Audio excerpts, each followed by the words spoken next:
对生命而言，最大的威胁往往不是掠食者，而是那些比你更优秀的同类。而人类也是如此。学习、工作、爱情，我们无时无刻不在和其他人竞争。那个实习生，他昨天又通宵加班了。他现在去老板办公室，不会是已经把项目完成了吧？哎呀，怎么办？他又来了，他又来了！刘总，稳住，稳住啊！不过是实习生而已，咱不怕他。实习生？那是来公司不到半年就踢掉3个主管、1个部门经理的怪物，能力、效率、人情世故都经营得密不透风，想为难他的家伙都迅速被踩分在地，表现甚至引起了董事会的特别注意，说不定哪天都要爬到我头上来了。但你说的对，我不怕他，我老刘也是一路杀上来的，现在我才是老板，我还能怕他一个毛头小子？就是。刘总，哼，进来吧，我来做工作报告。你不要过来呀！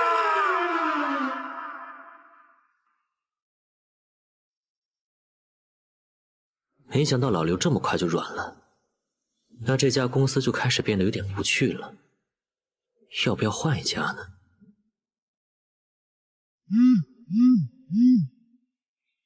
那这个舞台应该会很适合你。这是精神强度82%，斗争性120%，坚韧68%，生命活力45%，反射55%，意志92%，信息监测目标符合参赛标准。载入开始。怎么回事？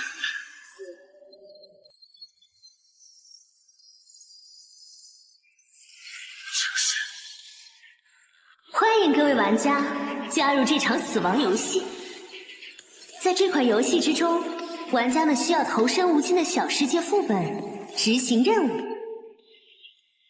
根据不同的任务要求，进行合作、竞争、对抗，甚至互相猎杀。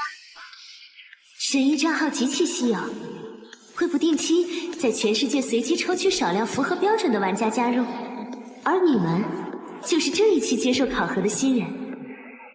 竟然有味道，全方位的真实感官，就算是最先进的全息潜入游戏都远做不到这个效果。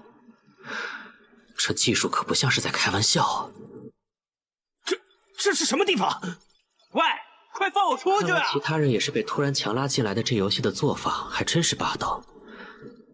不过，前辈好，请问这个考核失败会怎么样？是直接退出游戏吗？既然是死亡游戏，当然不可以退出。在你们加入游戏的瞬间，原本世界的一切就和你们再无瓜葛了。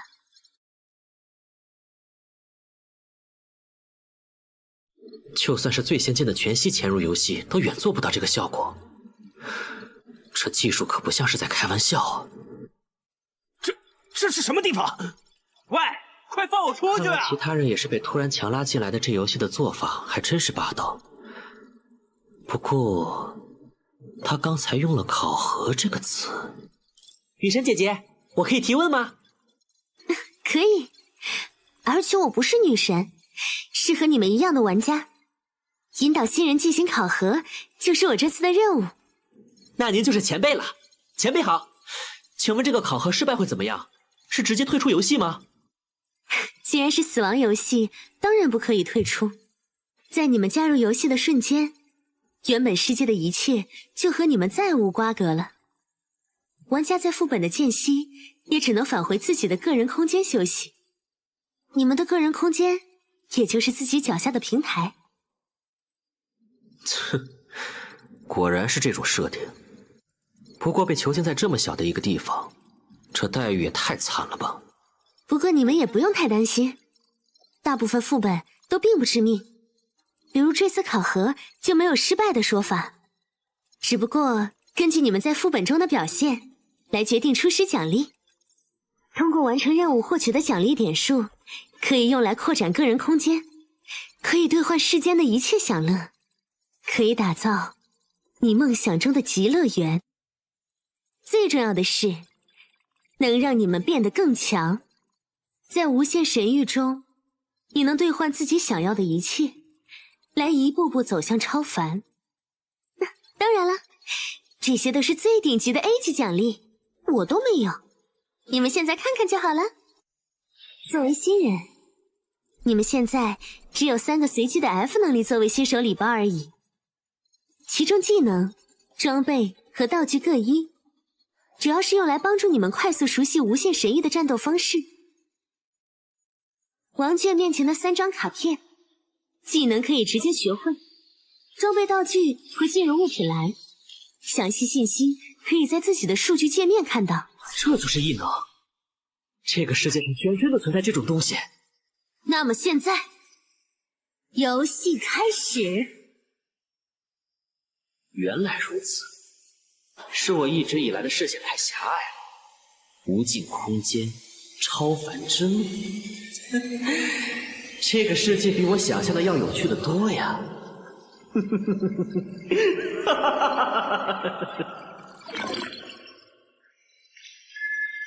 测试玩家 F233号，您已掉线。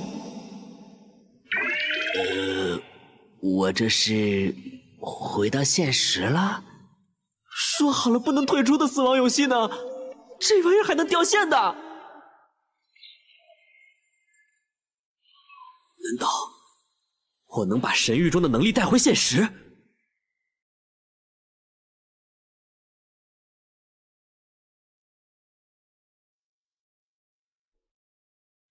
昏雨大陆，一个充满了魔物的奇幻世界。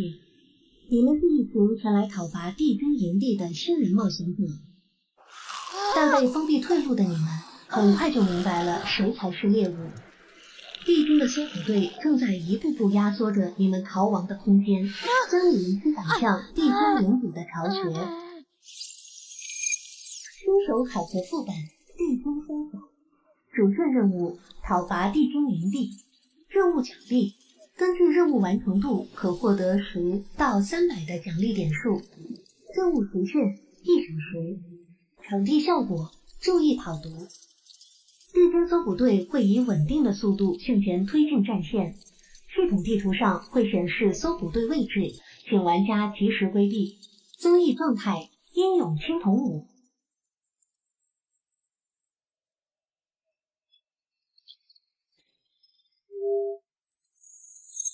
临时账号234，游戏载入完成。时间一到就强行重连进来了。果然离线模式并不能让我彻底离开这个游戏。哎，小王，你接这些是要干嘛？甚至就连外界的随身物品居然都无法带进来，真是太过分了。因为掉线太久，那个搜捕队已经快到这里了。在这种游戏里，晚上线10分钟还真是要命。虽说继续离线，苟到游戏结束也是个思路，但那样任务完成度就没法看了。小哥哥，快来呀，来和洒家一起快活呀！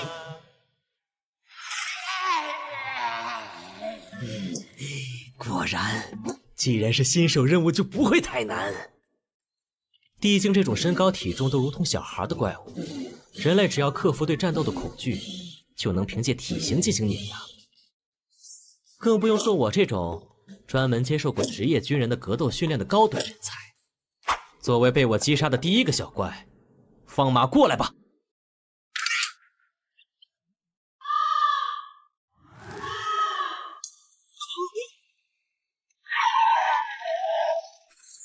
走！这他妈是什么世界观的地精啊！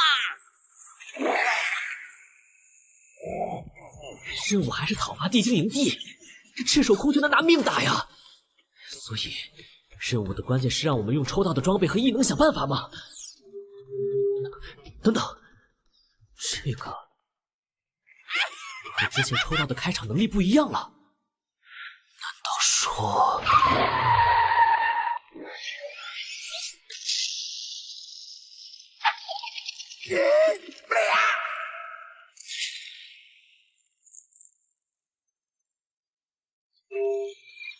临时账号235，游戏载入完成。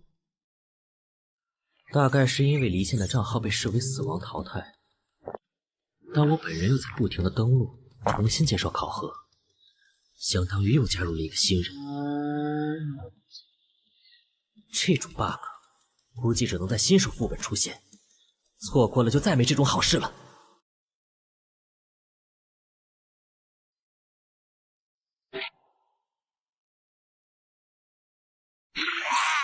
魔力激发，既然如此，这种拼人品的抽卡游戏，加速服别拳，刷个初始号不过吧？顺便刷一个完成度100%的完美开局。怎么样？现在能走了吗？谢谢，已经完全恢复了。这个绷带是你的道具吧？可你自己的伤怎么办？我们已经没有恢复道具了。无所谓，反正那个女人不是说了吗？一个能复活的狗屁游戏而已，死了算球，老子不在乎。问题是，谁敢去试？谁敢去死一次试试？是不是真的可以在个人空间复活？有人去试了呀，一个人平地摔掉下悬崖，一个人在出生点躲到被毒圈吞掉。可惜他们都没法告诉我们自己目前的状态如何。何等愚蠢！明明是5人的新手副本，结果开场一死一送。突然被拉到这种游戏里，无法接受也是正常的吧。如果不是你们找到我，我可能也在原地发呆等死了。现在怎么办？打怪可以加任务进度是没错，但越往里面怪越扎堆，再打下去可能真的要死人了。问题的关键不在这里，是这个任务本身。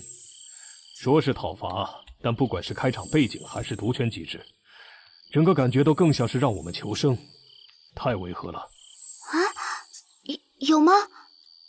难道说找地方躲着熬过时限才是正解？该死，该死，该死！情报缺失，没有头绪。说到底，我们真的有必要为了那什么莫名其妙的任务去拼命吗？想想真他妈蠢。那你们说，我们真的再也回不去了吗？小心！来不及了！这是那个在出生点躲着找不到的玩家，他居然还活着！这样比直往最深处冲，难道他发现了这个副本的正确解法了？不纠结生死，不瞻前顾后，既然身已在此，便是一往无前。这个男人的战斗意志是何等的炙热！原来他之前是故意让自己深入毒圈，收集情报，如此才能做出最正确的判断。这是怎样的胆魄与谋略？刚刚我看到他好像是临时账号1985王娟。清灵之血、风行卷轴和速度激发的组合果然强大，就是身体有点吃不消。要是撞墙上，估计会直接暴毙吧。哎呀，赶紧换掉。刚刚路上看到的是其他的玩家，游戏都快结束了，还在原地发呆，看样子不是什么有威胁的竞争对手。可以无视了。账号刷新1000多次以后，抽到的奖励基本就都是重复的了。看来 F 级的卡池深度也就只有这么多了。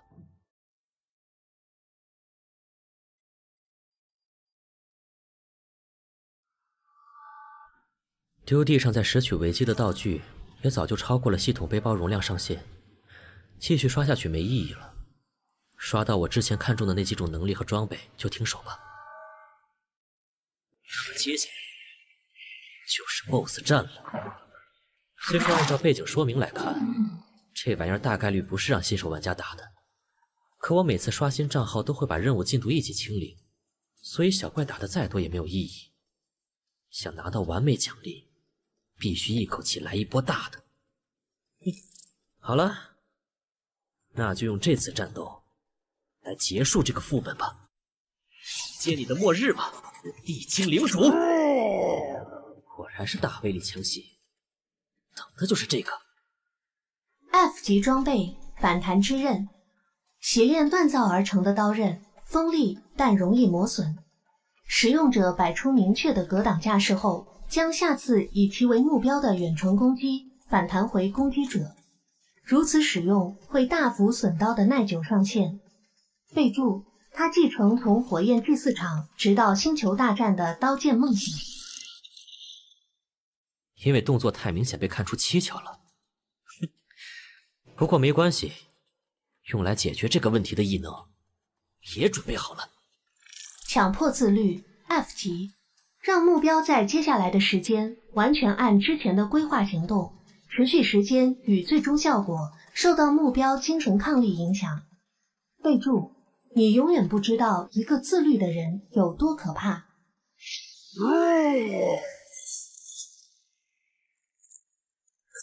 操，威力这么大的吗？弹反之后剩下的冲击力都差点把我震死，还好我消耗品多，一波打残。接下来就算用道具堆都堆死这个家伙。坚持住，兄弟！我们找到路就下来帮你。喂，是必须要打死这个 BOSS 才算通关吗？你是怎么判断出来的？等一下，你们不要过来！不用担心我们，无非一死而已。真男人是不会抛弃战友的。该死！必须速战速决！这些混蛋一定是来抢我的任务进度的。好友申请进入您的个人空间，同意。现在情况怎么样？已经在逼大龙了，估计能一波。谁问你这个啦？我是说你引导的那些新人啊。反正死不了，能有啥问题啊？100多人分在23个副本，现在应该都差不多结束了吧？唉，没人接的引导任务你抢着做，就算是为了奖励加5%的引导者称号，也没必要自己付费给每个新人买复活权限吧？做到这种程度，你说你图啥？突然被拉进游戏，能迅速适应的人毕竟是少数，大多数人还没弄清楚状况就死了，又没点数买复活，所以新人考核副本其实是死亡率最高的。大家都这么过来的，能帮一把就帮一把呗。反正没强化过的新人，复活费用10点一次而已，就算他们每个人都死一次，加起来也就1000多点而已嘛。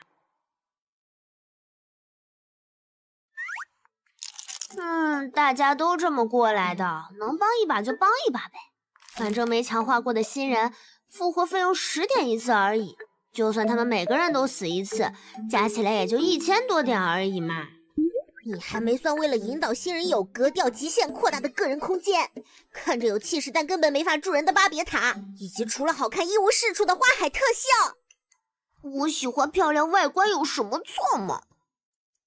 算了，你高兴就好。我来说问你30级进阶需要的地级灵装，你准备好了吗？没问题，我围了3万多点，肯定能拿下。剩余奖励点数2333。我的点数呢？我辛辛苦苦囤的那么多点数呢？新手任务复活开销28000点，你这次究竟引导了多少新人？而且还把复活都用掉了。我一定是在做梦，没事，死了就没事了。不要跳啊，你这样是摔不死的。任务完成，考核任务地精杀手，主线任务讨伐地精营地完成度100%，获得隐藏点数10。隐藏任务讨伐地精领主完成，获得奖励点数15，获得神谕礼盒乘1。果然杀 BOSS 是有额外奖励的，还好我维基的道具多，瞬间爆发够高。我怎么显示任务结束了？对呀，明明时间还没到啊！果然，这个 BOSS 才是破局的关键嘛。临时账号2795考核任务通过，即将回归个人空间。不过这个所谓的个人空间，也太寒酸了吧！玩家可以扩大自己的个人空间，每平米1点，还有无数家具装饰、景色外观可供购买，为您在无尽神域提供最舒适的居家体验。哎，略过略过，我随时都能下线回家，怎么可能在这上面浪费宝贵的点数？真是全部要用来将自己变得更强啊！话说该怎么强化？商城界面在哪里啊？引导者通讯接入。恭喜你成为无尽神域的正式玩家，那么由我来完成引导者最后一个任务，为你介绍空间的强化系统。出了一点点的小问题。总之，我先给你介绍一下奖励点数怎么使用吧。奖励点数是神域中的基础货币，它可以用来打造个人空间、购买生活用品、强化已经拥有的能力和装备，在有死亡惩罚的任务中兑换复活等等。最关键的是，能让你抽取礼盒获得更多的奖励。不过礼盒等级与人物等级挂钩，作为新人，你现在只能使用 F 级礼盒商城。这是盲盒抽卡，强化居然不能自由购买，这也太坑了吧！是啊，10点兑换一个没用的道具，不如把已有的能力强化加1。不过也看运气嘛，万一抽出1级物品，就能让你舒服的度过整个新手期啦。这是盲盒抽卡，强化居然不能自由购买，这也太坑了吧！是啊，10点兑换一个没用的道具，不如把已有的能力强化加1。不过也看运气嘛，万一抽出1级物品，就能让你舒服的度过整个新手期啦。不过你刚完成新手副本，手头上的点数应该都不够10点。改善下个人空间，兑换1个月的基础生活套餐就好。下个副本再继续努力吧。好啦，讲解结束，我们有缘再见喽。谢谢前辈讲解，前辈您辛苦了。原来大部分新人连10点都没有吗？拥有整整25点日款和一堆 F 级道具的我开局果然是完美的。预留出下载异能需要的10点，我还有15点可用。礼盒、卡池这种交智商税的地方狗都不会去。那么我现在只要考虑是强化装备还是异能呢？那个，万一呢？果然是坑啊！所以完成任务的神域礼盒也是这种坑电货，对吧？等等，这个绿光石1级装备还是3选1，发达了！特殊奖励，请选择其一获取。老将，这是早期神器，选择一定要慎重。对了，我可以不选直接退出，等下次副本通知来了，看具体情况再说。玩家王卷离线，注意，您需要在12小时内进入下一次副本。不知不觉都快中午了，不过拥有正式账号后依然能离线，这下彻底没顾虑了。老刘这是什么症状？小王啊，你刚刚是工作时间偷偷睡觉吧？刘总好，请问您找我有什么事儿吗？有事，当然有事了。这个该死的实习生，总算被我抓到破绽了。今天就让我好好教育一下，什么是人间险恶。刘总，干嘛？没看到我在忙吗？秘书姐姐，我们在忙哦。可是总公司的领导突然来视察，来了好多人，已经到门口了。切，算你运气好。好不容易让我有了兴致，半途而废怎么行？服用药水后，将连续在接下来的5秒内获得异常帅气的连续突进能力，并收获长达20分钟的快乐情绪。备注：小问号，你追不上我。林少，您怎么突然想到来视察了？是董事会有什么指示吗？没，随便看看。王卷，你被开除了，怎么样？诧异吗？不甘心吗？是不是想要跪下来哭着求我呀？林少，您怎么突然想到来视察了？是董事会有什么指示吗？没，随便看看。王娟，你被开除了，怎么样？诧异吗？不甘心吗？是不是想要跪下来哭着求我呀？没错，最近几个月公司业绩突飞猛进，都是你的功劳。你有后台，是名校导师直接推荐，有能力，表现出色，引起到了总部的注意。但那又如何？我告诉你，我刘某能摸爬滚打到如今的位置，靠的就是欺上瞒下。你的大部分业绩都被划到我的名下了。现在你被我抓到一点把柄，我就能让你合情合理的从这里消失。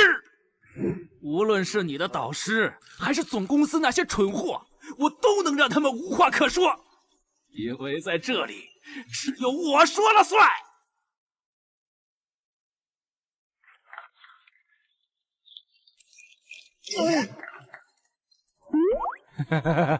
哎，我就是给大家开个玩笑，大家喜欢就好，喜欢就好。走，已经没事了。只是最低级的 F 能力而已，就将本需要我长时间布局才能完成的目标，如此轻而易举的就能实现。按照我之前的规划，接下来就是笼络人心，飙升业绩。不过现在我对这些已经没有兴趣了。在那个能穿梭万界、拥有无限可能的神域面前，平凡的现实是如此的无趣。哎呀，接下来就是周末了，干脆今天就开始连续在公司通宵干游戏吧。升职的最大的好处，也就是有了独立办公室，不用担心在游戏中失去对外界感知的时候被人怼脸了。也不知道那些不能从游戏出来的家伙，在现实中是怎么样的。这不是之前想抢我怪的那个人吗？一高校女生突然昏迷，被紧急救助中心收治后失踪，全市医院都表示今日未收录来自该校的病人。抱歉，该视频内容不存在或无效，请您观看其他视频。等一下，你们不能进去，王总他已经下班回去了。这下连现实都变得有趣了。无尽神域在现实世界之中居然也有相关人员，而且还在对进入游戏的玩家下手。在完全不清楚他们底细的情况下，用任何方式求助，都只会加大自身的风险。无尽神域在现实世界之中居然也有相关人员，而且还在对进入游戏的玩家下手。在完全不清楚他们底细的情况下，用任何方式求助，都只会加大自身的风险。不过至少可以确定，他们不想把自己暴露在公众的视野内。那么临近考试，整个晚上都坐满了人的图书馆自习室，应该算是安全的地方。所谓藏业于林，周围的同学都将是我的眼。哎，那个，我突然想起来晚上还有事儿，就先走了哈。我跑了1周的袜子，今天忘换水了，我要赶紧回去洗了。那可是同时选修3个专业，靠自学刷题就能拿满分的怪物。和他一起自习，我连停下来喝口水都会愧疚。等一下，不要跑！其实今天我也是来摸鱼的呀。琳琳，你不走吗？那我也……我周围空一片，怎么看都会很突兀。没办法了，强迫自律。强迫自律 F 级，让目标在接下来的时间完全按之前的规划行动，持续时间与最终效果受到目标精神抗力影响。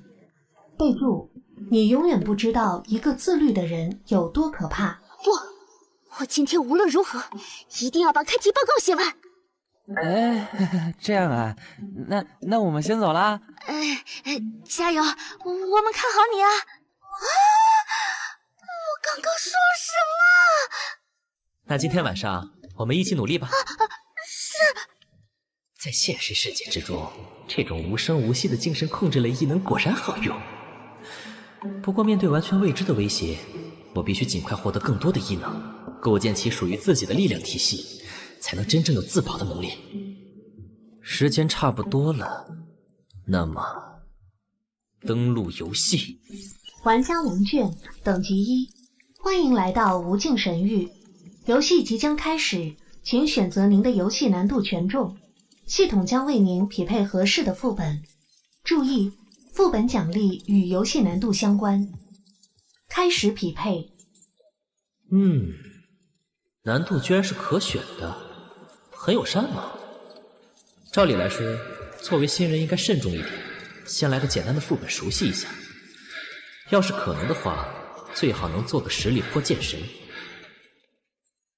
不过，我现在好像没有慢慢发育的余裕了。玩家等级 LV1，副本难度极难，匹配完成。血染钟楼。我现在好像没有慢慢发育的余裕了。玩家等级 LV1，副本难度极难，匹配完成。血染钟楼。被诅咒所笼罩的大地，恶魔在每一个夜晚择人而噬。9位勇者进入被恶魔占据的古堡，想要将其彻底消灭。而真正的恶魔和他的邪恶爪牙，却早已混入其中。勇者需要找出并杀死全部的恶魔，而恶魔需要利用定期降临的黑暗强化来猎杀勇士。这是有战斗成分的身份类 PVP 啊！游戏即将开始，发现您有未领取的奖励，请尽快领取。居然不能进游戏再选吗？而抽奖的内容没变化，果然账号绑定后就没无限刷新的 bug 了。献祭斗篷能对自身周围的敌人造成持续的 AOE 伤害，看着很像，但需要自己战场，在 PVP 中用起来太危险了。能主动影响事件概率的幸运硬币，应该是泛用性最高的。但作为我唯一的一级道具，缺少了一点在关键时候一锤定音的感觉，所以剩下的就只有炮台了。不过既然是身份类副本的话，我在干什么？为什么要一个人留在这里？当话都说出口了，现在走的话需要和他打招呼吗？不行，我最怕和人说话了，但是留在这儿真的好尴尬呀！要是说肚子疼，会不会太刻意了？那个，你是在练习听力吗？我留在这里会不会打扰你啊？要不，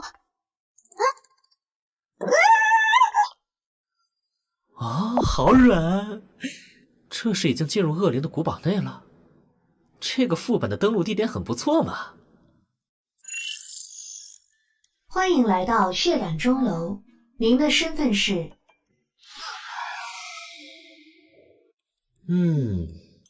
规则倒是挺简单的。勇者玩家没有能直接验恶魔身份的方法，身份线索全部藏在地图里，所以胜负的关键是要尽力干扰其他人探索地图，或者在审判会议上混淆视听。在副本正式开始前，恶魔玩家可以拥有3分钟的互相交流时间。各位被黑暗选召的使徒们，随吾辈一同将敌人彻底碾碎吧！没问题，这局一起好好打。等等，怎么会有1级新人？你这是才打完新手本吧？怎么就排到 PVP 团战了？游戏副本血染钟楼。血染钟楼为阵营对抗副本，本次副本共有9名玩家参与，勇者阵营6人，恶魔阵营3人。恶魔阵营主线任务：阵营胜利，在本阵营至少有1人存活的前提下，将全部勇者淘汰出局。任务奖励：胜利阵营全体玩家都可获得50奖励点。出队惩罚：失败阵营全体玩家都将扣除50奖励点。支线任务：自身存活，奖励 F 级异能礼盒，追杀得分，追杀其他玩家可获得10奖励点。副本探索，每 20% 探索度可获得10奖励点。副本规则：血月与金钟。每次整点钟声敲响后，副本世界将进入10分钟的血月阶段。在血月阶段，勇者玩家将会被剥夺视觉与听觉及其全部相关能力。在血月阶段，恶魔玩家的战力将会获得大幅强化。每次血月结束之后，位于钟楼顶端的审判金钟将被通挠，玩家们可以在此召开金钟会议进行审判投票。任何人敲响审判金钟，都可以将在金钟会议中被投票最多的玩家直接淘汰出局。整个钟楼充满了关于魔界力量的秘密，其中包括恶魔玩家的身份线索，让恶魔玩家在副本中得到强化的道具，可以带离副本的特殊奖励，请各位玩家积极探索。规则倒是挺简单的。勇者玩家没有能直接验恶魔身份的方法，身份线索全部藏在地图里，所以胜负的关键是要尽力干扰其他人探索地图，或者在审判会议上混淆视听。在副本正式开始前，恶魔玩家可以拥有3分钟的互相交流时间。各位被黑暗选召的使徒们，随吾辈一同将敌人彻底碾碎吧！没问题，这局一起好好打。等等，怎么会有1级新人？你这是才打完新手本吧？怎么就排到 PVP 团战了？一般来说，我们匹配到的人至少是7级。不好意思啊，我直接选了最高难度，还以为是提升任务难度什么的，没想到的居然是排到高级房。你这胆子也忒大了！直接排高级本确实奖励更多，但失败惩罚也更重啊！你作为新人根本不可能承担得起。你这胆子也忒大了！直接排高级本确实奖励更多，但失败惩罚也更重啊！你作为新人根本不可能承担得起。也就是说，需要预留点数来预防失败扣分。这么重要的事情，那个讲规则的女人居然忘记说了，坑人呢！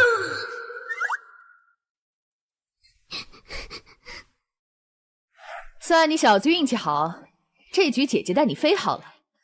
不是我吹，10级玩家在这个分段就是绝对的大佬。也好，那就赐予你与吾辈一同胜利的荣耀吧。那就拜托2位大佬了，我一定努力不拖你们后腿。态度不错，一看你小子就是能当高手的人。时间紧迫，我们先共享下自己这边能看到的情报。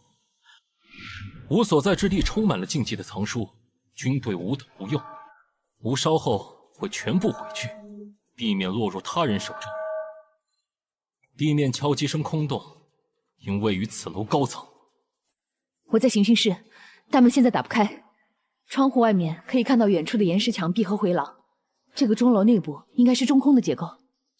我这边是在卧室，通往室内的门和对外的窗户都无法打开，玻璃窗户也敲不碎。不知道等副本正式开始会怎么样。对外的窗户应该不会变，钟楼外的世界和这次副本没有关系，但门肯定会开，系统不会让我们开场就暴露，所以其他玩家肯定也和我们一样会出现在不同的单独房间。吾之会同预测，吾等很快就会与其他人会合，系统不会让吾有充裕的时间独行于黑暗，不然等待吾等敌人的将是一边倒的屠杀。要开始了，新人自保就行，我们俩设法在金钟附近会合，2人一起先探一下地图。这局带新人，我们打稳一点。慎重行事，正合吾意。明白，我会努力的。高端局果然不一样，这2个家伙理智、高效、目的明确，而且非常谨慎，感觉很靠谱哦。沟通时间一结束，门就开了，也就是说，其他玩家也进场了。外面的走廊就是之前徐姐看到的。一级，果然和他们推测的一样，其他玩家从房间里出来就能看到。我这个新手只要小心隐藏好自己就行了。反正看两位大佬理智慎重的样子，这局能躺赢了。四柱光临，太慢了！快去帮忙！开场杀人的肯定是恶魔。坚持住，我们来了！地狱的黑夜将荡平世间的一切。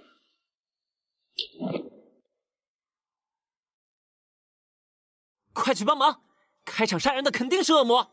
坚持住，我们来了！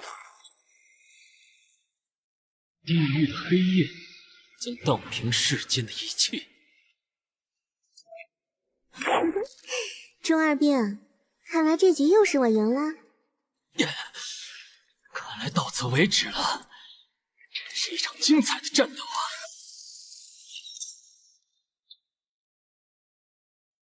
多谢啦，差点又被他用自爆换掉了。不客气，不过我也只来得及救下一个，下面我就没办法了。爽，我尽力了。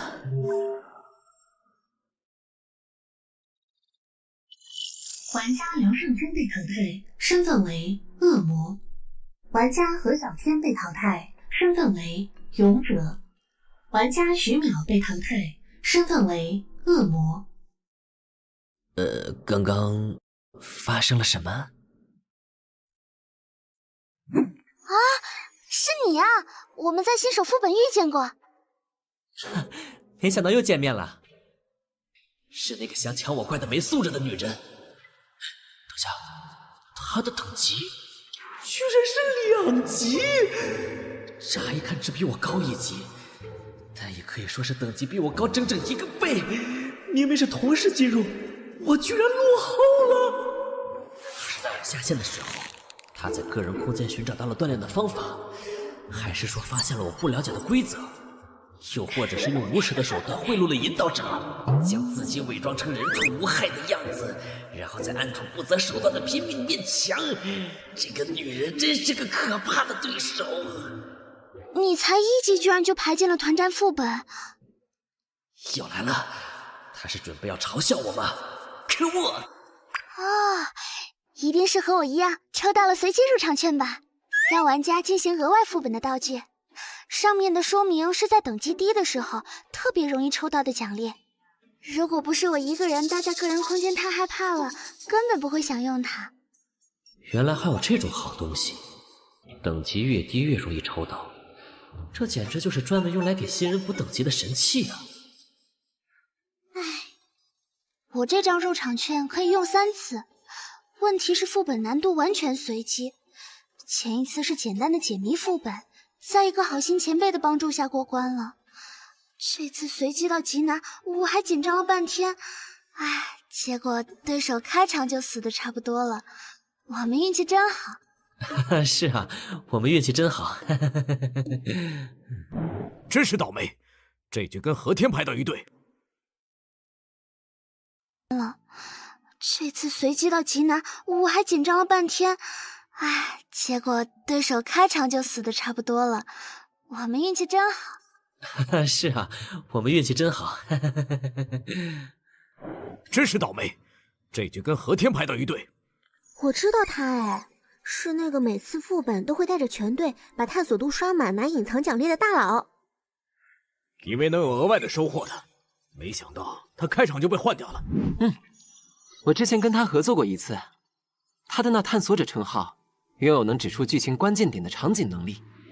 放在这种身份类团战里，基本就是指出恶魔玩家的身份了。所以苗姐才在发现他的瞬间就不顾一切的出手了。原来是这样啊！那个脑残中二也是发现对方支援来的太快，才强行出手，用火焰隔断通道的。啊，被苗姐晋升了，确实没办法。还有那个中二病的自爆也好吓人啊！我的能力全开了，还差点被换掉。为了救你，我连全场景1次的大招都用了。幸好已经解决了。原来如此。和普通的身份类游戏相比，神域中更要重点考虑每个人不同的异能。这么说起来，那两个家伙也算是尽力了。为了不辜负他的牺牲，接下来就看我个屁呀！能开打的开上都输了，留我一个1级新手有什么用？恶魔能力：血液强化，激死，未激活，在血液中可属性获得150%的强化。那我唯一的胜利的办法，就是探索地图，把恶魔玩家的各种场景强化发挥到极致，以及让他们自相残杀。请问各位大佬，接下来该做什么？有什么是我们能帮忙的吗？那个，我们才进入神域，不知道该做什么。哦，我都忘记了，这次还有2个新人哎。不用，接下来就是正常的探索地图找线索，你们等金钟会议就行。好的，刚才看了高等级的战斗，我们还担心自己没有战斗力，拖了大家的后腿，还好各位打赢了。对呀，这次有2个没战力的新人，既然摆明要开打，那为什么3个恶魔不一起出手？以徐淼的实力，3打4也能拼个5-5开啊！所以那2个人拼命也要帮忙隐藏身份的人，实力一定很强吧？强到就算只剩下他一个人，也能在血月中杀光全场。有道理啊！所以最后一个恶魔是你吧？你是狙击类强化，黑暗中绝对能1枪1个。明明刚才唯一没有出手攻击的托尼，才是最可疑的。我要是恶魔，我救什么人啊？所以最后的恶魔就是最厉害的那个人吗？究竟是谁啊？所以最后一个恶魔是你吧？你是狙击类强化，黑暗中绝对能1枪1个。明明刚才唯一没有出手攻击的托尼，才是最可疑的。我要是恶魔，我救什么人啊？所以最后的恶魔就是最厉害的那个人吗？究竟是谁啊？成了。这种情况最怕的就是一起合作找现实，把互相怀疑挑到明面上，我的机会就能大上不少。真是一群废物！我可以认为你这是直接亮恶魔身份了吗？3对1，看来这局可以直接结束了。老子要是恶魔方，直接和徐淼一起动手，就能杀光你们这些废物。哼，几个脑残在这里被一个弱鸡新人带节奏，明显最后一个恶魔就是这个1级的垃圾，自己没战斗力才没办法动手。你们但凡脑子没被拿去涮锅，都能想到。王娟，你没死吧？我准备了医疗类道具。谢谢，我这里也有，等下还你。这位大佬，如果我是恶魔，那这样做也没意义呀。毕竟，就算最后投票到只剩2个人，我也……闭嘴！在这里，弱鸡没资格说话。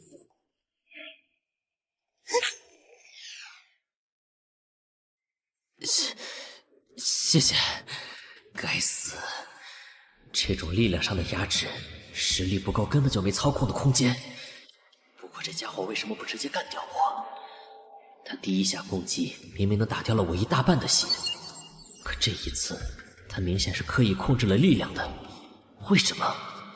有点过了，大家都是从新人过来的，没必要这样。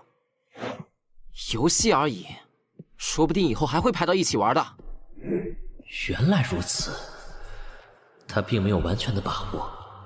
如果强行干掉我，可我却不是恶魔的话，他就会被其他人围攻。正常来说，勇者方优势这么大，赌一波也无所谓。按照他表现出来的性格，更该不管不顾的出手。可是他却强行忍下来了。那么，只有一种可能。和其他随心所欲把神域当游戏的玩家不一样，这个人非常非常想赢，不顾一切的想赢下每一局。嘿，大家僵在这儿也没用，不如我们分头看地图找线索吧。不是说探索还有额外的奖励点吗？可是大家分开后被各个击破怎么办？而且恶魔玩家肯定会隐瞒自己发现的线索。没关系，我们只要两人一组，互相监督。不如我们分头看地图找线索吧。不是说探索还有额外的奖励点吗？可是大家分开后被各个击破怎么办？而且恶魔玩家肯定会隐瞒自己发现的线索。没关系，我们只要两人一组，互相监督。等血月开始就抓住和自己同组的人，确保对方在黑暗中无法行动。恶魔要么自曝身份强行动手，要么等着我们找到线索。就按若姬新人说的来，这是最稳的做法。果然，要抱在一起啊？那我们2个女生一组吧。也不用抱吧。那我来照顾新人吧。行。不好意思啊，我要和这位林前辈一组。好。因为我是完全没战力的新人，而你是最强的一个。为了防止被你先杀死一个战力，我要用自己的命去验你的身份。哼，有点意思。距离第1次血月剩余48分钟。审判金钟充能中剩余玩家数量6。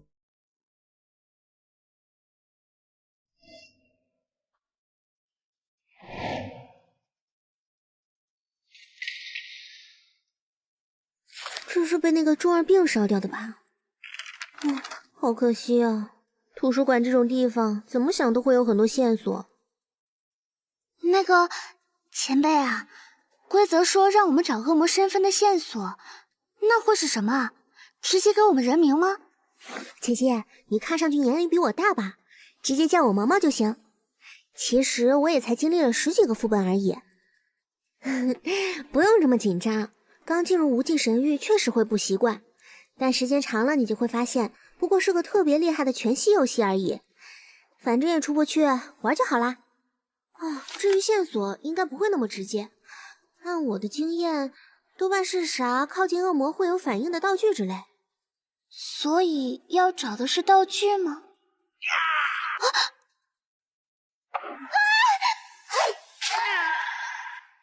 原来这个副本有怪的，好像是作为陷阱之类的，隐藏在各种地方。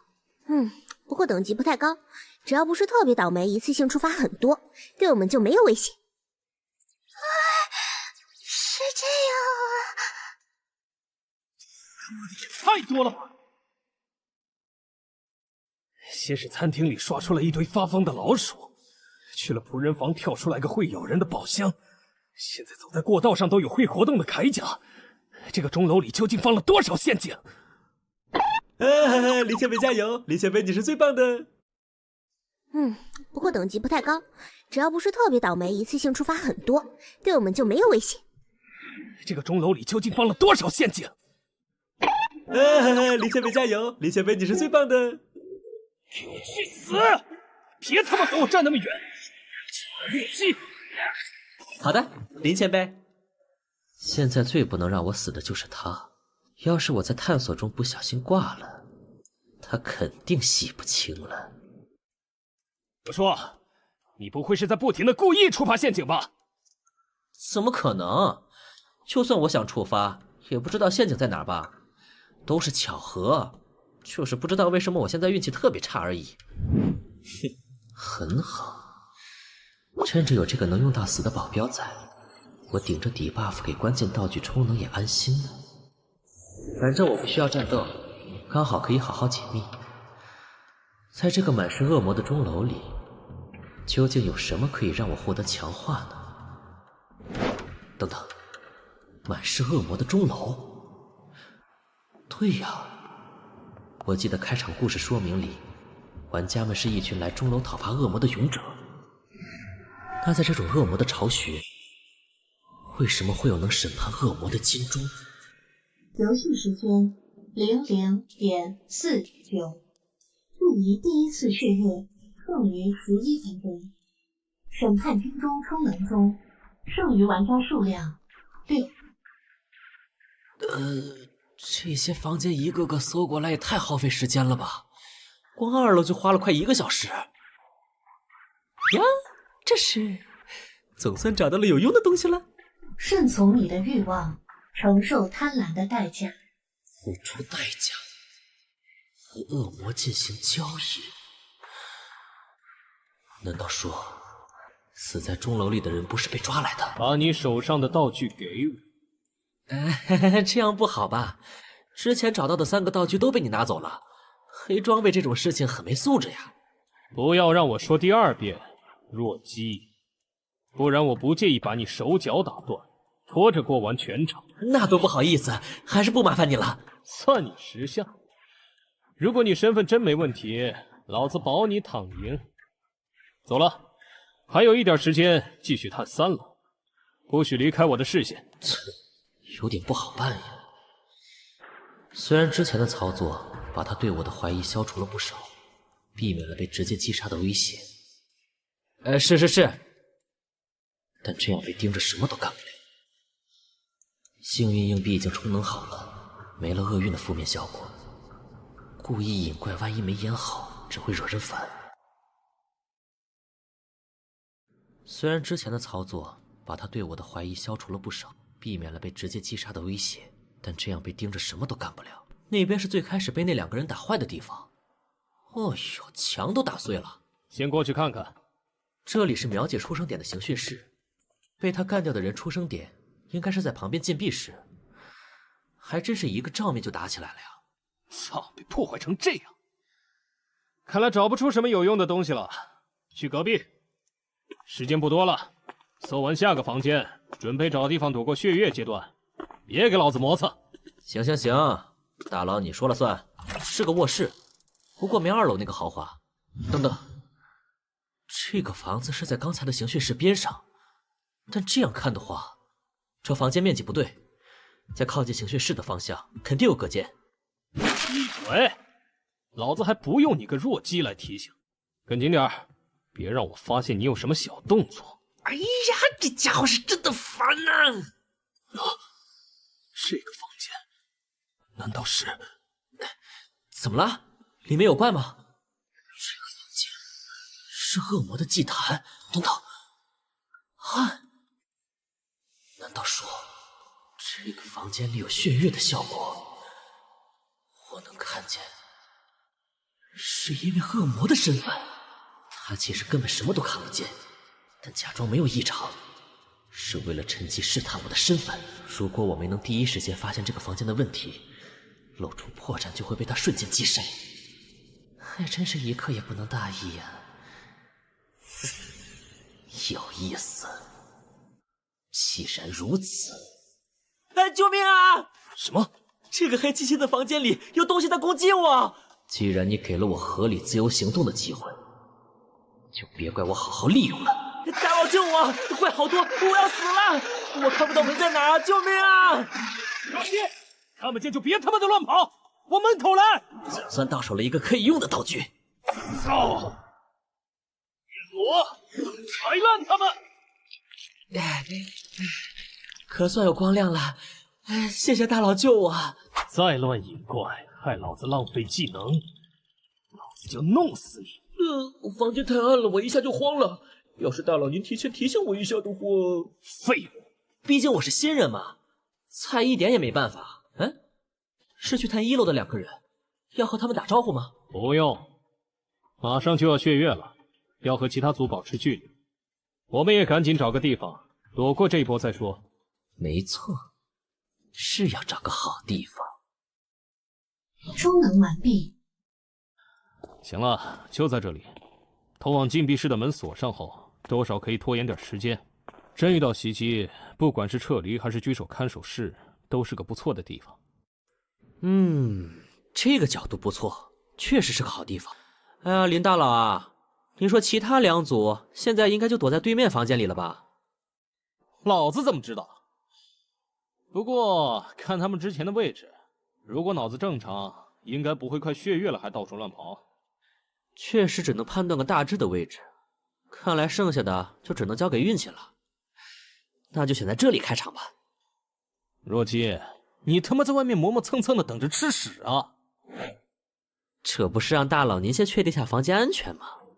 免得又和刚才的暗示一样，满地都是恶魔法阵。你为什么能看到？刚才触发的陷阱是法阵。猜的！操，这他妈的反应也太快了！强迫自律。强迫自律 F 级，让目标在接下来的时间完全按之前的规划行动，持续时间与最终效果受到目标精神抗力影响。备注：你永远不知道一个自律的人有多可怕。异能延时心智 F 级异能，这种垃圾东西也敢拿出来对付我？你这种弱鸡，没有继续挣扎的意义。所以是真正的恶魔玩家在指挥你，他给了你其他好处，你能借助之前的暗示联络。说，你是谁养的狗？死！岩枪投射。在知道法师和狙击手一组后，作为刺客的妹子立刻就选择了封闭的4楼以上区域。走，我们去楼上，下面就拜托你们啦。而李耀却完全没有拒绝在有走廊容易被远距离袭击的2、3楼活动。他果然也有很强的远程攻击能力。该死！勇者陷入黑暗，恶魔知道情况，总算赶上了，全部布局完成，接下来就交给运气吧。幸运币激活外衣，装备反弹之刃。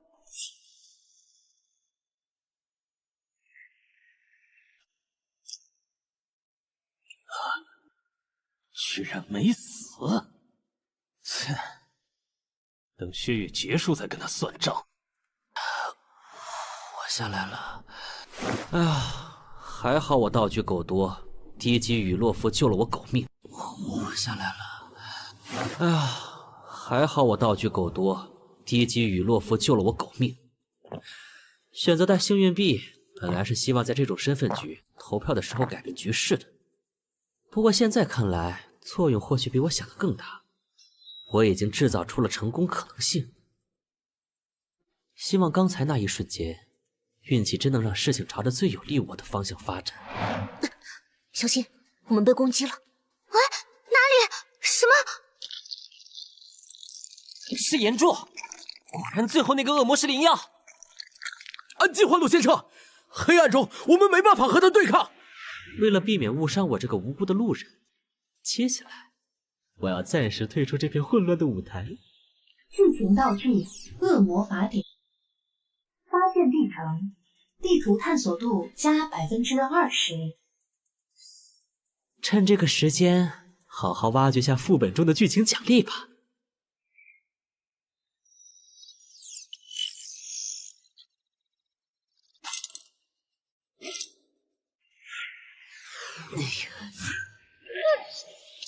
副本里的都有病吧？之前的尼克骷髅就算了，那个恶魔也来偷袭我一个手无寸铁的恶魔玩家。难道是因为就算我刻意遮挡了自己的帅脸，也掩盖不了自己温和善良的气质？这些怪也太以貌取人了吧！这脑残副本连个敌我识别都没有。要不是我仗着血月状态的力量加持，硬是把这套装饰铠甲穿过来了，光靠 F 级道具还真冲不进来。哦，血月结束，属性强化的 buff 没了。还好需要打的怪已经清完了，如果一切顺利的话，地面上现在已经打成一团了，应该不会有人想起我这个在安心挖掘剧情的无辜路人。不过，就算成功让其他玩家内服，我依然有个无法逾越的问题：实力不足。这个副本的规则是必须将勇士玩家全部淘汰，最后想要胜利，我至少需要能单挑干掉一个人。在血月的 buff 下，我借助这套笨重的铠甲和之前储备的大量 F 级消耗品，打 PVE， 刷下没脑子的地图怪什么的还可以，但用这套打法去对付其他玩家就是找死。那些老硬币有1万种方法玩死我，所以通往胜利的唯一方法就是想办法从副本剧情中获得尽可能多的强化。任务物品上说地点应该就是这里了。那么契约重现，我等愿为您效力，我们将杀死其他同行者，来向地狱展现忠诚。这个道具触发后，居然一次性暴露全部恶魔玩家的身份，还好是藏在暗室里，这要是被勇者方拿到还得了？你们最主要的任务是将污秽之血涂抹到审判金钟上，成功后我会赋予你们一次召唤血月的机会，在这次血月下，你们的力量会得到额外的强化。哦，这是触发支线任务了。找机会污染金钟，换取一次主动的血月，听上去还算不错。但是，我拒绝。准备好迎接死亡了吗？这是背叛我的代价。出现了，这游戏的副本果然能深挖。这整个塔楼都是您的领地，污秽之血看上去也准备良久。您想要毁掉那个金钟易如反掌，但却要为此上演勇士讨伐恶魔这样繁杂的戏，不真正为给您效力的人恶魔的身份，甚至连塔楼内的其他恶魔都会一视同仁的进行攻击。这种偷找外包又不签合同的做法，明显就是为了最后好甩锅。属下猜这个金钟属于一个您惹不起的大人物。属下再大胆的假设一下，这位大人物是您的上级。你很聪明，但就算你猜对了，又如何？根据在钟楼内各种线索推测，这里原本生活着你的属下，用各种灵活的方式与人类签订契约，为您收取他们的灵魂。因为审判金钟的存在，这个经营良好的网点被迫停业了，所以您才想将其清除。没错，原本为我主持钟楼的眷族都被那些无耻的违约者用金钟清除。其实您完全不需要用如此落后的方式获取灵魂，只要抓准自己的差异化赛道，加强对势能积累的简单复用，实现价值的转化，就能通过特有抓手找到自己擅长的垂直领域，开拓独属于您的蓝海领域。简单来说，就是属下有办法为您获取更多的灵魂。重新自我介绍一下，王倦，从业以来得到每一任老板高度认可的优秀下属。您只要提出目标，我就能为您带来成果，而您只需提供一点点微不足道的投资而已。很有理，人类，你想要获得什么？人类，你想要获得什么？更多力量，还是地狱的爵位？只要你工作足够出色的话，在没有成果之前，怎么好意思谈报酬呢？属下是出于工作需要，是为了更好的为您服务，想请您帮忙引荐一下那位立下金钟的大人物。要签契约，当然要找最强的那个。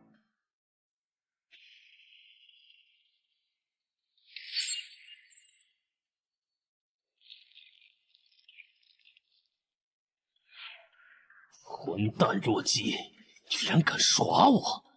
接下来，老子要让你好看！什么？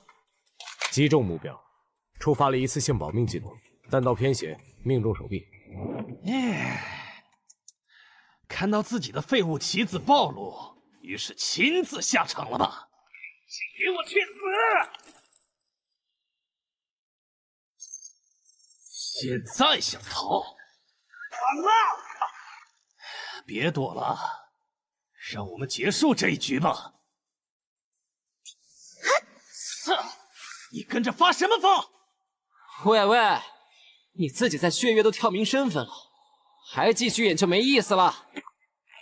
什么？这是一级法术？看到了，这是对之前偷袭的回礼。你们他妈的到底在说什么？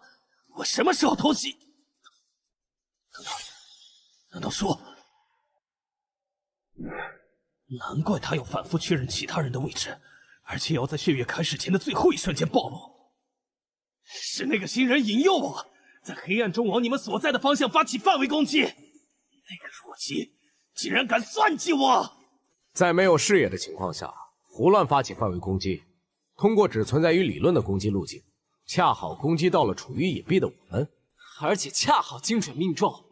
如果不是我有保命法术，就直接被秒了。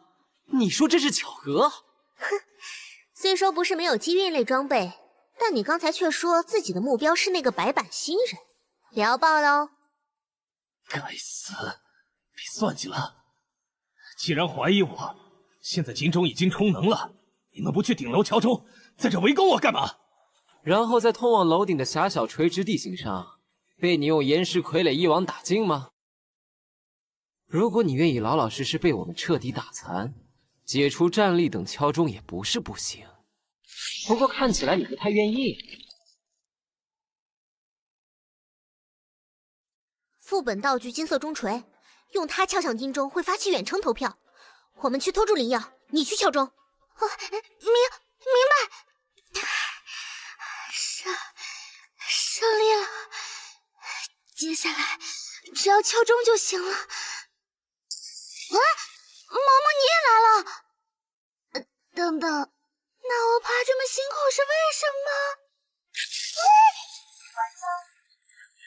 身份是勇者，玩家托尼淘汰。身份是勇者，玩家毛怡文淘汰。身份是勇者。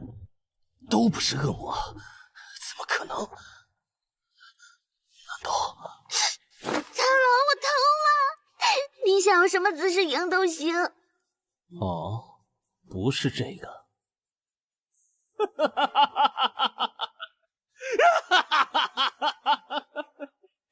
原来是这样，是我小看你了，王健。3打1居然还被反杀，那3个人究竟会不会玩啊？老子可是1到10级就能成为职业者的，不要把那些连圣遗物都还没配好的废物和我相提并论。圣造物，无尽神域中玩家能获得的物品包括作为携带品的道具，可以有限携带的装备，以及能解锁超凡体系作为玩家职业根基的圣遗物。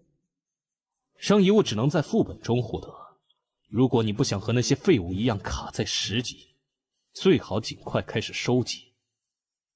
多谢提醒，不过你为什么要和我说这些？你只有1级，没有点数交失败惩罚，所以下场副本是血印生死局。不过对你来说都是小意思，期待下次和你碰面，然后再次被我碾碎。不要说的你好像赢了一样。哼，在你能利用的棋子被我清理干净的时候，这场游戏就已经结束。就算我现在生命不足3%，也不是你能对抗的。如果我现在敲钟对你进行审判，你也会瞬间击杀雨山，来确保无法构成多数票。如果我现在敲钟对你进行审判，你也会瞬间击杀雨山，来确保无法构成多数票。没错，而且你真的要把希望赌在这个傻妞投谁呢？现在什么情况？为啥你要来了？究竟谁是恶魔？当然不会，那样的话我辛苦这么久不就白忙了？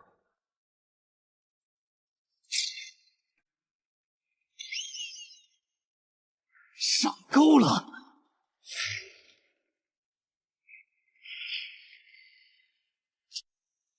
血月降临。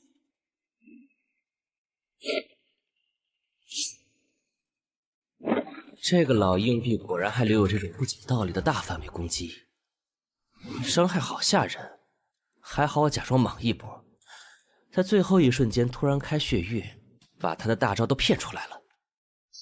刚才那应该就是他最后的底牌了。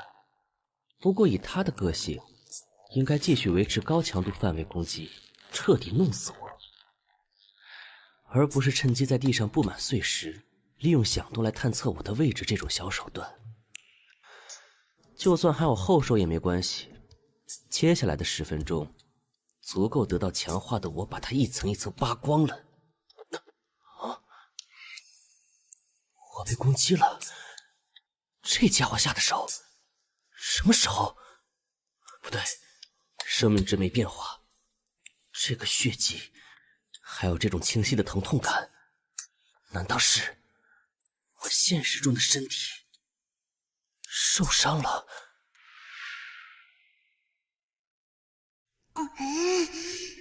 传主，既然已经决定通宵了，那就一定要把事情做完。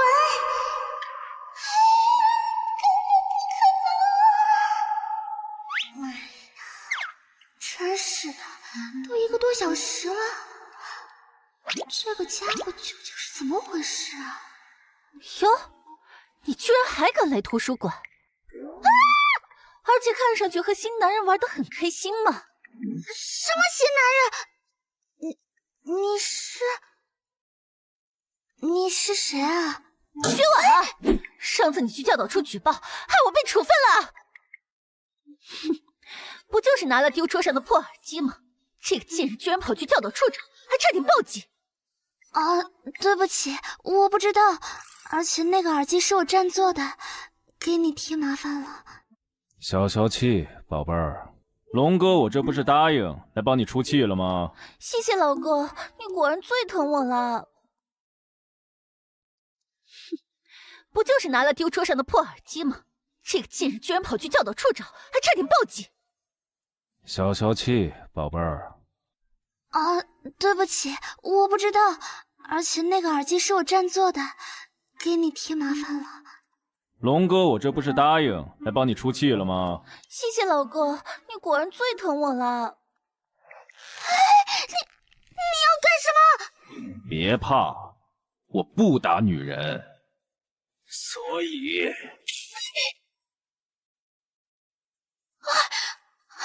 王俊，你没事吧？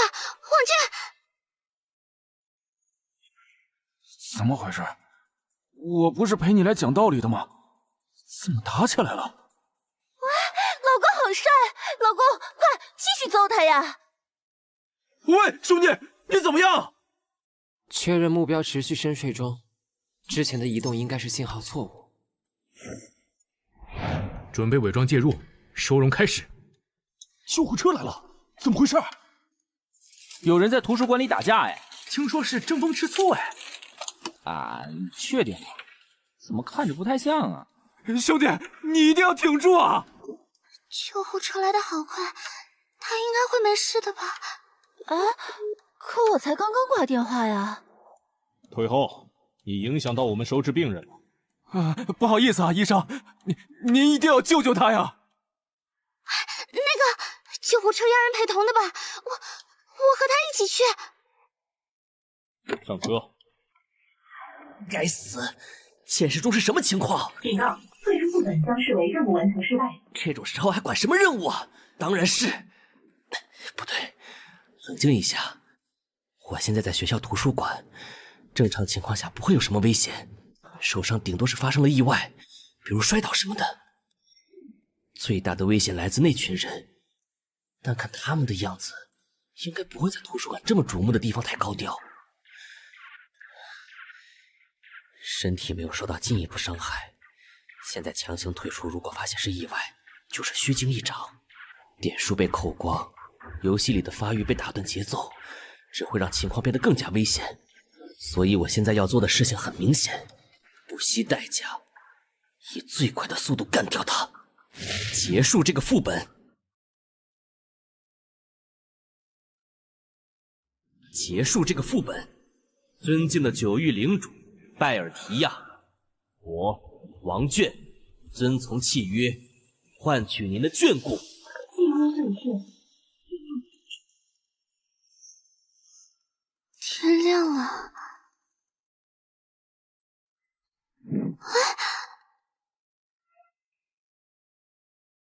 玩家灵药淘汰。本来想着打个残血可以不用求剧情大腿，不过为了尽快结束也是没办法的事。王姐你好厉害，居然打赢了，我们赢了。对啊，赢了。人生顿为勇者，剩余人数2。审判金钟失效。啊！强迫自律。动不了，他要对我做什么？那么下次排到一局再见了。原地卡死，他刚才居然真的什么都没想吗？啊，总算结束了。不过等下还要回个人空间兑换奖励，做好准备，以防现实中真有危险。毕竟我才1级，连任务失败惩罚的50点都拿不出，你就当照顾新手了。我明白了，原来你才是最后的那个恶魔玩家，王娟，你这个骗子！失败惩罚，那是什么？我也没有50点啊，点数需要留吗？啊！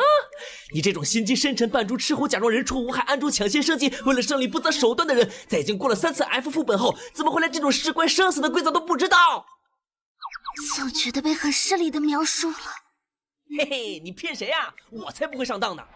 等等，事关生死，难道说这个游戏点数不够扣的话，真的会死？喂，你地图探索度多少了？要死了！快说呀，探索度多少？啊？什么？探索度是15%？怎么了？哼，这效率也太低了吧！感觉会浪费我不少时间。走吧，我赶时间，我们搞快点。啊？去哪儿？但下一场就要靠你自己想办法了。谢谢，你果然是个好人。可我们不用从楼梯下去吗？剧情相关的内容难道不在下面吗？都说了我赶时间。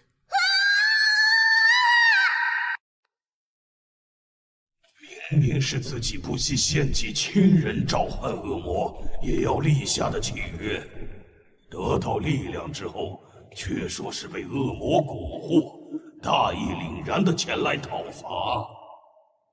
人类还是这样的不可理喻。恶魔，那要试着和我做个交易吗？哦，虽然我不认为已经是祭品的你能拿出什么。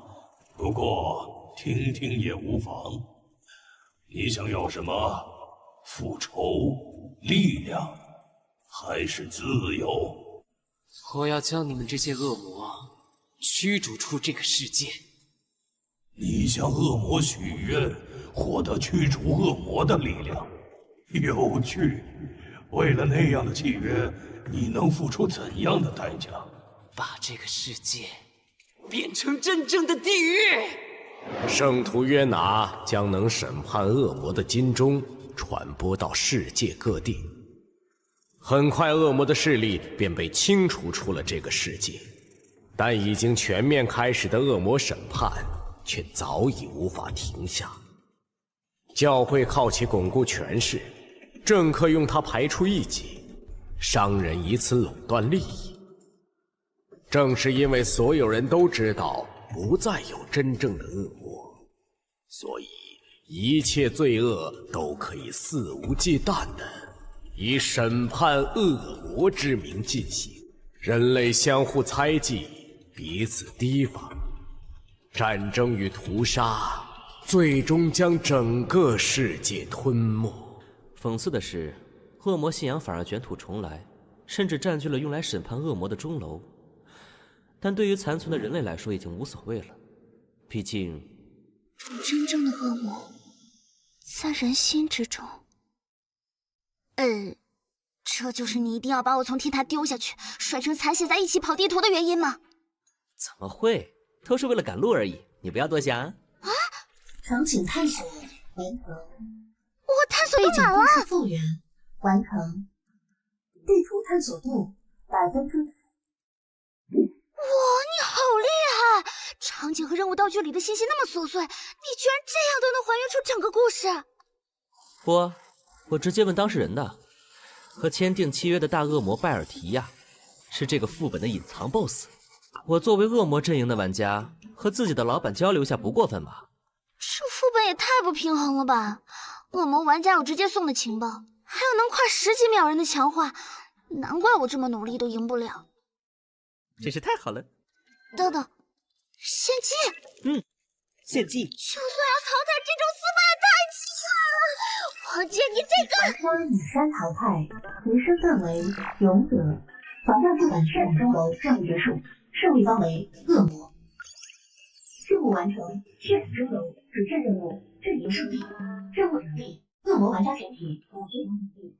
支线任务：自身存活，奖励S级技能礼盒。击杀得分，击杀玩家2人，20奖励点。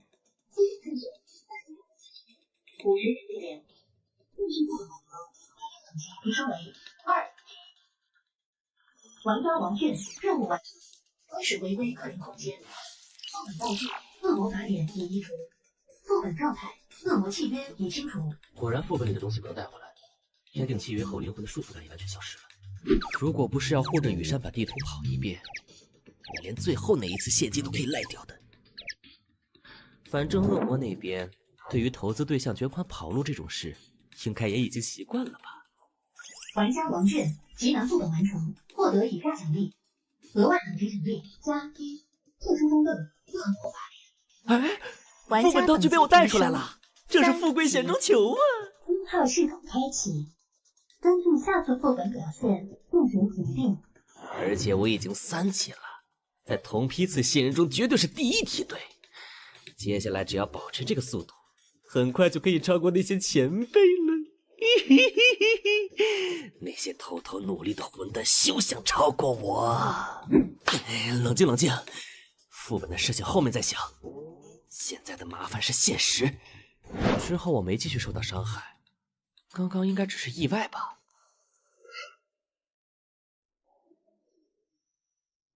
那个，你们是医生吧？他这个样子不需要处理吗？没事没事，他的状态我一直有在监控哦，放心吧，不会出意外的。情报公开，王卷等级3，装备训练硬币1级，弹伞之刃破损 S 级，道具恶魔法典3-31级，各类新手道具42个，技能强迫自律 F 级，剩余奖励点数135点。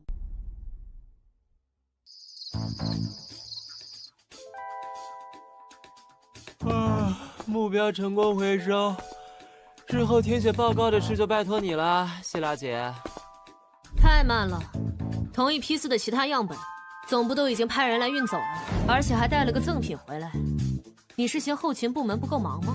没办法，目标移动了1次位置，之后所在地的安保等级有点高，事先没准备的情况下，我能不引起骚动已经很努力了。移动？什么意思？不知道，估计是被人带走了，或者是探测器故障，一开始就显示错地方了。有趣，反正下次总部回收要等1个月后，不如就趁这个时间，让我好好研究一下。刚好这个小家伙看上去还蛮可爱的，应该能给我带来不少乐趣吧。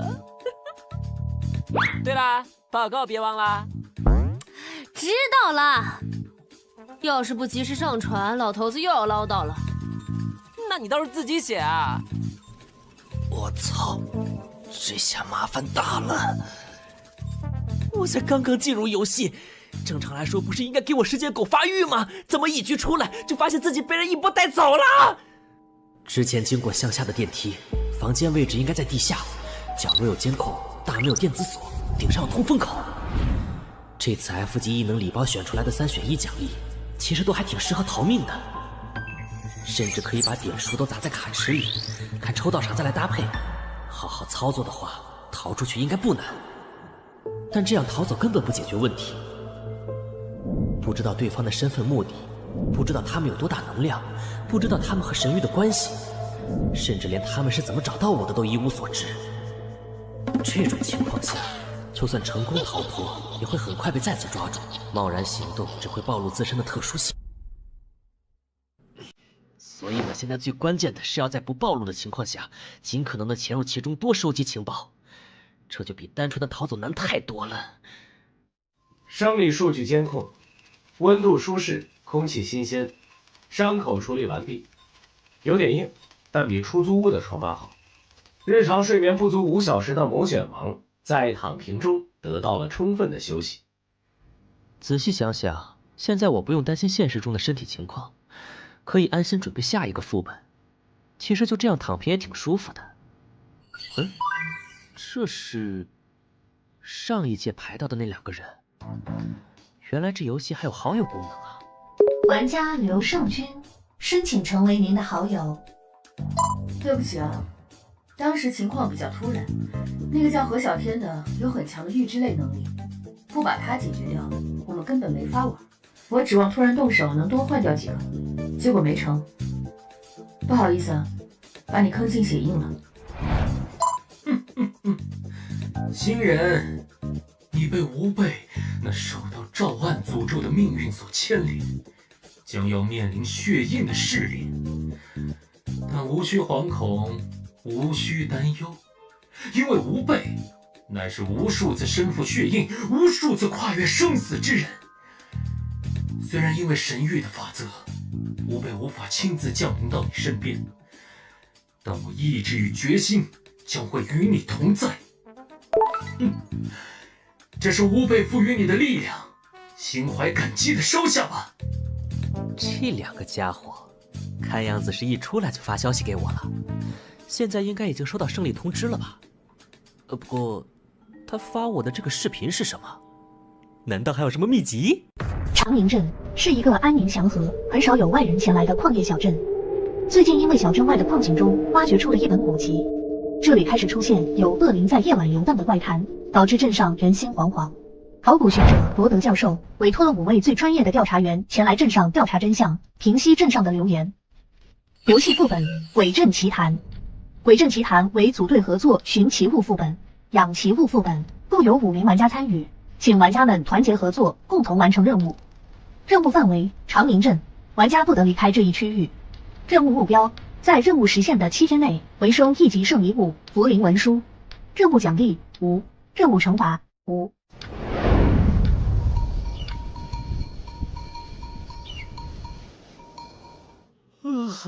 所以在这个副本里，我们玩家的身份就是那5个最专业的调查员，而这位老先生就是我们的委托人罗德教授。等等，是我雇佣你们来调查的，你们要干什么？我们不是在调查吗？给我老实交代，关于那个古籍，你还知道什么？你下半辈子不想靠着尿布和轮椅生活吧？你不要过来呀！通常来说，任务委托人多少会隐瞒些信息，而且为了闹鬼的流言就花钱去请人来调查的，他肯定多少知道些什么。哦，通过刑讯逼供来彻底弄清楚甲方的想法和需求，这样才能更好的为他服务。这么好的办法要是能推广开来就好了。不过这副本为什么完成任务都没有奖励啊？因为这是需要特殊门票才能进入的奇物本，奖励就是目标本身。F 级圣酒物特灵文书。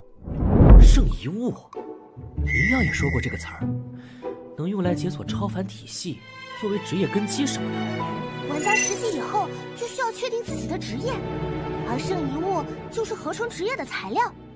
除此之外，圣遗物本身也有非常强大的力量。哎，连这个都不知道，你不会真的只有3级吧？我还以为你有啥能力可以隐藏等级和称号呢。萌新如假包换。不会吧，徐淼，这就是你找来的帮手？你这就是直接放弃了？我乐意，要你管。问出来了，这老头是考古队负责人，因为挖掘出的古籍被市长征收，想要取回才雇的我们这些人。也就是说，符灵文书其实是在市长那儿。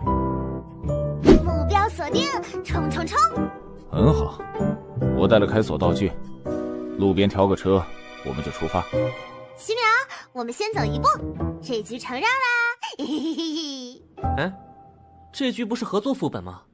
副本机制是合作没错，但是作为奖励的圣遗物只有1个，大家只能各凭本事。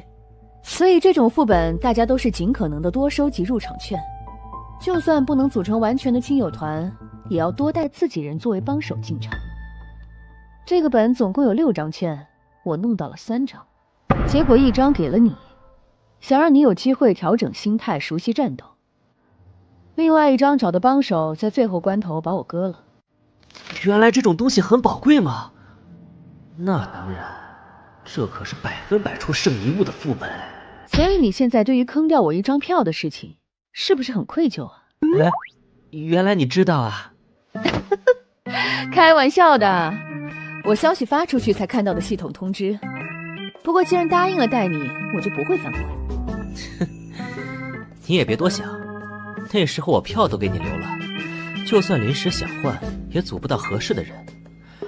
所以我们只要抢在其他人之前把任务完成就行了，对吧？好，奇物本自身的难度可不低，那3个人也都是好手，你想试试？被人找来帮忙，不全力以赴怎么行？而且来都来了。既然如此，我们也快走吧。等他们闲起来，警察封路就不好办了。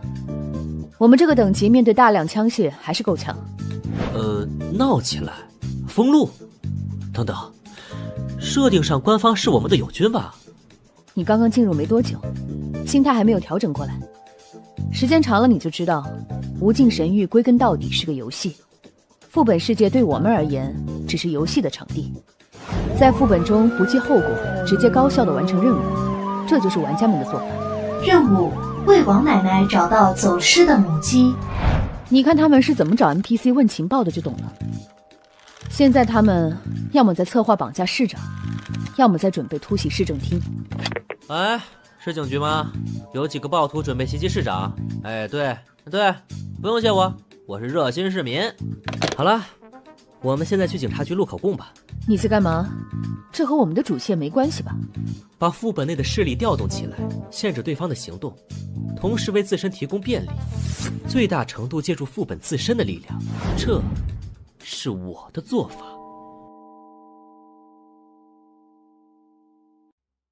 系统地图有标记功能，你路上看到商店、医院之类的，都可以在上面标出来。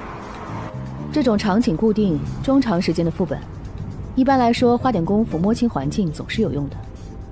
哦，原来还有这种功能，谢谢苗姐。对了，你和其他玩家对话也不用担心 NPC 听见，玩家任何违和的言语举动都会在认知上被屏蔽。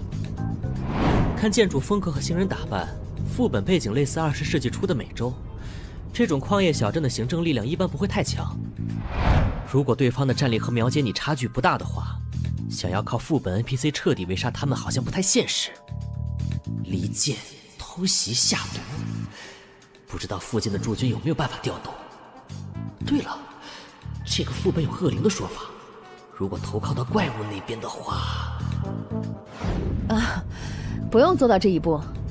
虽说有竞争关系，但这其实是个合作副本，玩家之间一般不会直接起冲突的。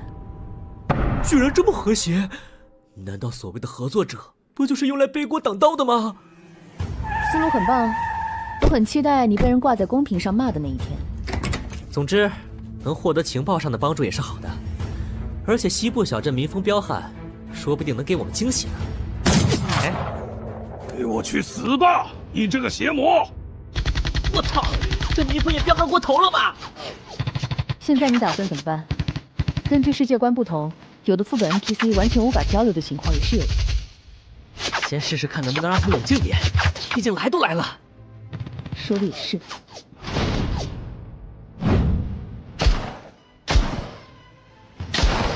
强迫自律。警长先生，我们得知有几个无法无天的暴徒潜入长宁镇。我们是来报警的。请坐。原来就是你们报的警啊！我是这个镇的警长。来，别客气。这可是禁酒令时期没收来的好东西。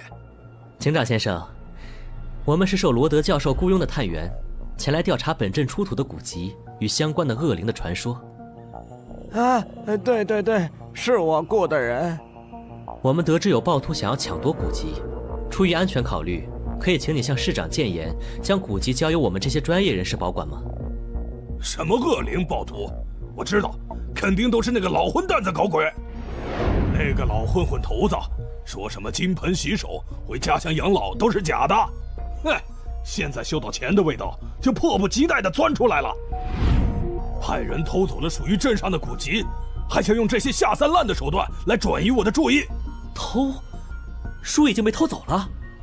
也就是说，书现在其实是在那位混混手里。对了，警长先生，最近镇上有什么凶杀案吗？没有，我年轻的时候可是镇上第1快枪，没有哪个混蛋敢来我这儿胡闹。镇上已经几10年没出过大案了。你突然问这个干什么？哎，你没收到吗？支线任务：找寻真凶。任务说明：我会抓住你的，一定。任务奖励：副本道具兑换券。触发支线了？我怎么没有这个任务？我们现在想去市长那问问情况。警长先生，您可以为我们引荐一下吗？小事小事，你就说是我让你过去的就行。哎，对了，这个给你，拿去吧。这是枪？拜托啦！我这是触发啥支线任务了？苗姐，我在和警长对话之后，身上多了个 buff， 你有吗？算了，不管他，把主线任务搞定比较重要。你是说这个阵营认证？你理解成临时势力就行了，很多副本里都会有，算是系统功能的一部分，来帮助玩家和 NPC 区分敌我。啊，居然有这么方便的东西，难怪他让我们自己去找市长。来，苗姐，你看2楼那个阳台，你能跳上去吗？小意思，你想干嘛？不是说去市长那里问情报吗？你看我们的身份都得到警方认证了，洗劫下警局不过分吧？准备就位。门是锁住的，里面没有人，内部安全，可以开锁潜入。收到。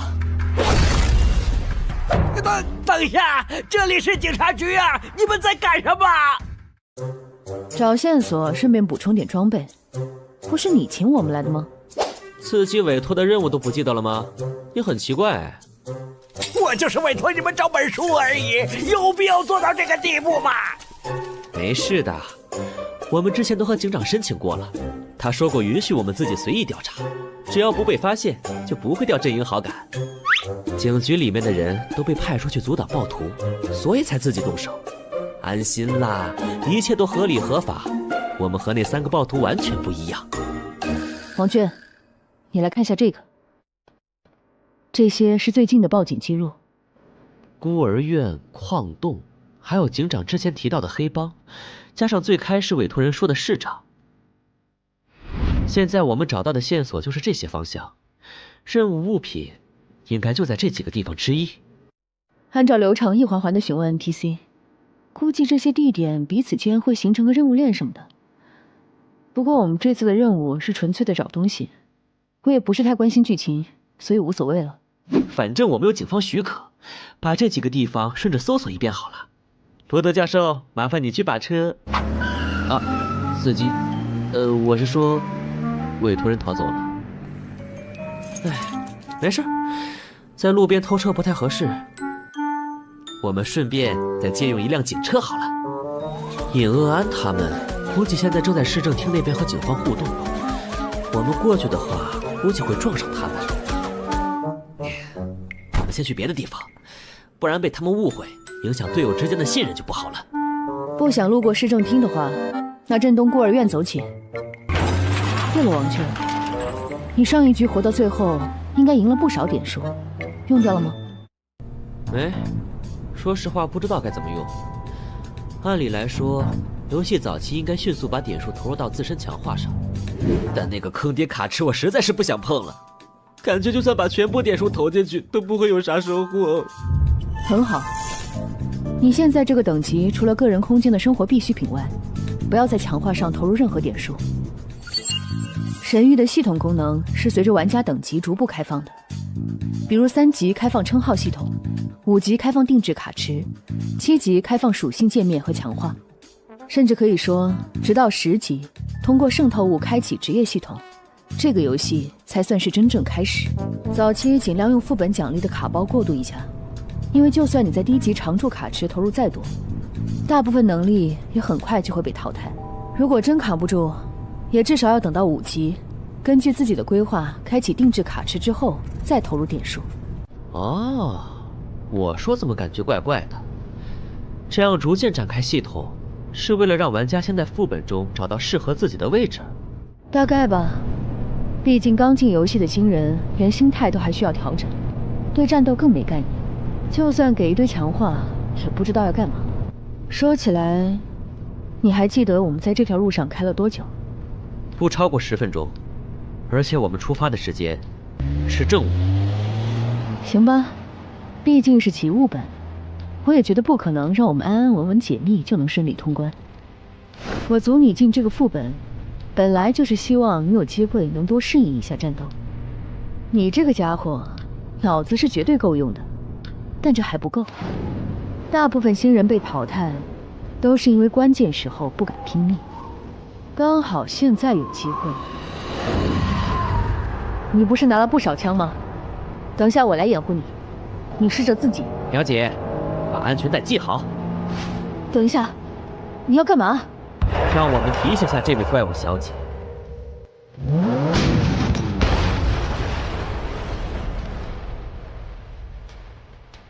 交通安全这种事情，下辈子一定要注意。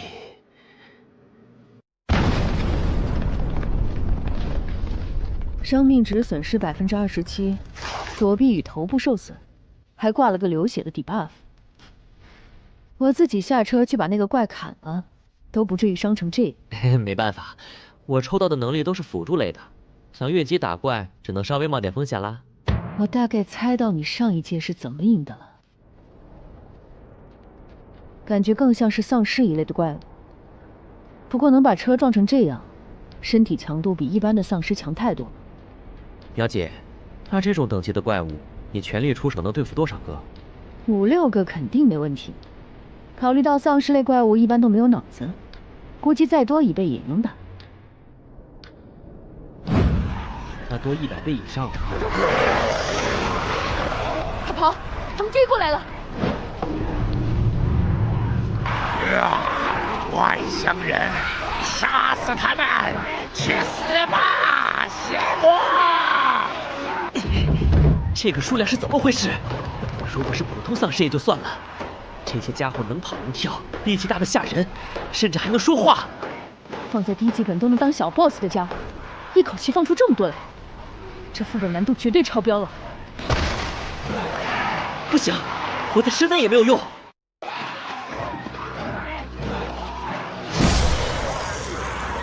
你不是说他们不会进入房子里，只要找个地方苟起来就可以了吗？在我们进入前，室内确实都是安全的，这些怪物宁可绕路也不会进去。滚出我们的家园，入侵者！可只要我们一进屋子，保护就消失了，甚至连屋主都会变成怪物加入追杀。他们一直在骂骂咧咧着入侵者什么的，会不会是我们开门的方式不对？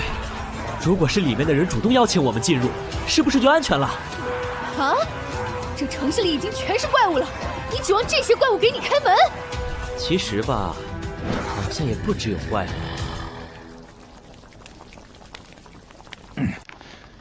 外面现在情况怎么样了？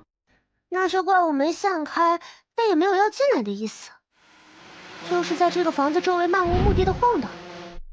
看来和我推测的一样，没有被开启过的房间是他们无法进入的未激活区域。我的一次穿透环总算没有浪费，那我们可以有个休整的地方。目前看来，这个副本比我们预估的难度要高很多。白天的时候，小镇中有大规模的警力在巡逻，不光火力强，而且反应速度奇快。太阳落山后，又是满街的怪物，遇上了就是没完没了的追杀。说是寻找物品，但其实连收集情报的时间都没给我们。从头到尾每个环节都是高烈度的战斗，总觉得哪里不太对。你好，请问有人在家吗？嘿嘿，打扰啦，我们是警方聘请的探员，麻烦开下门。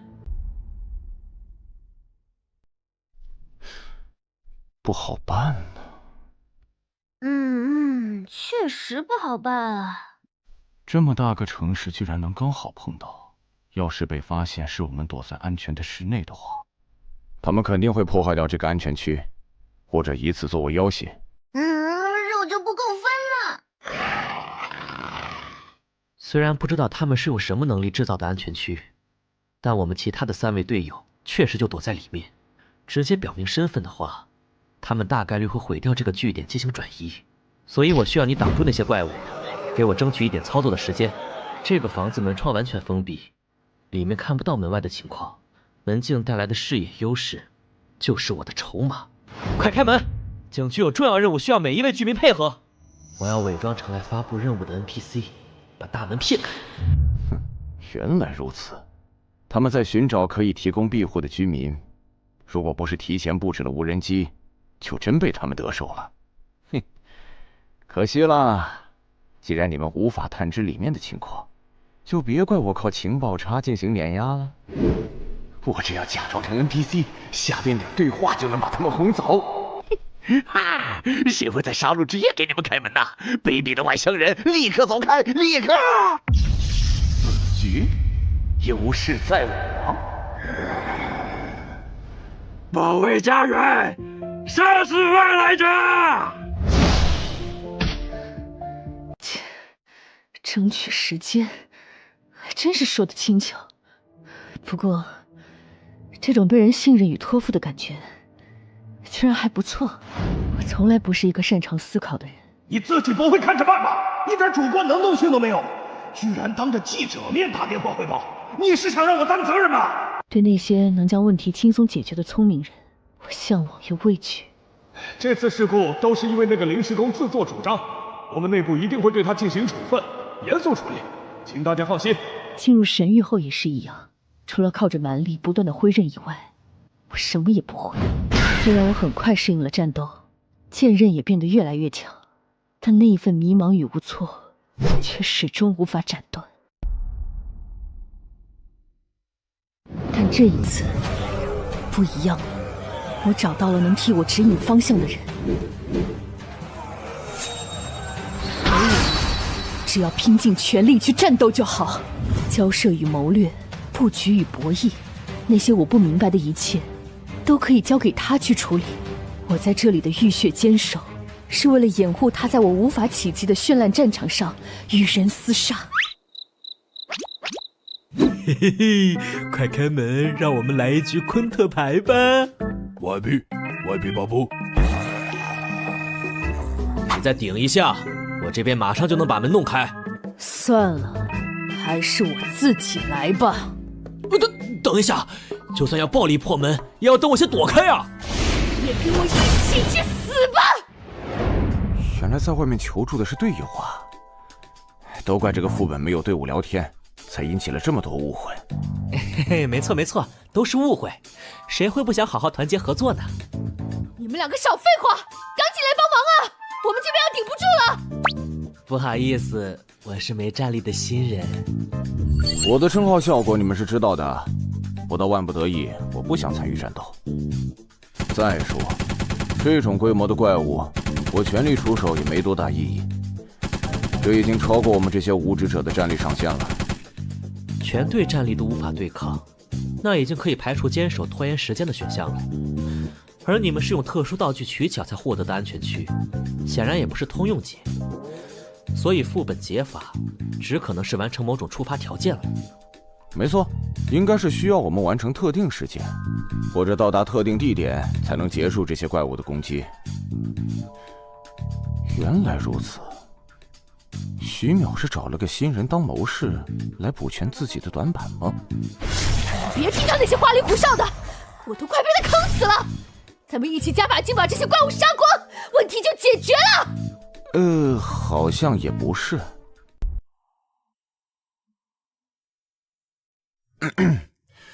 总之，我们交换下情报吧。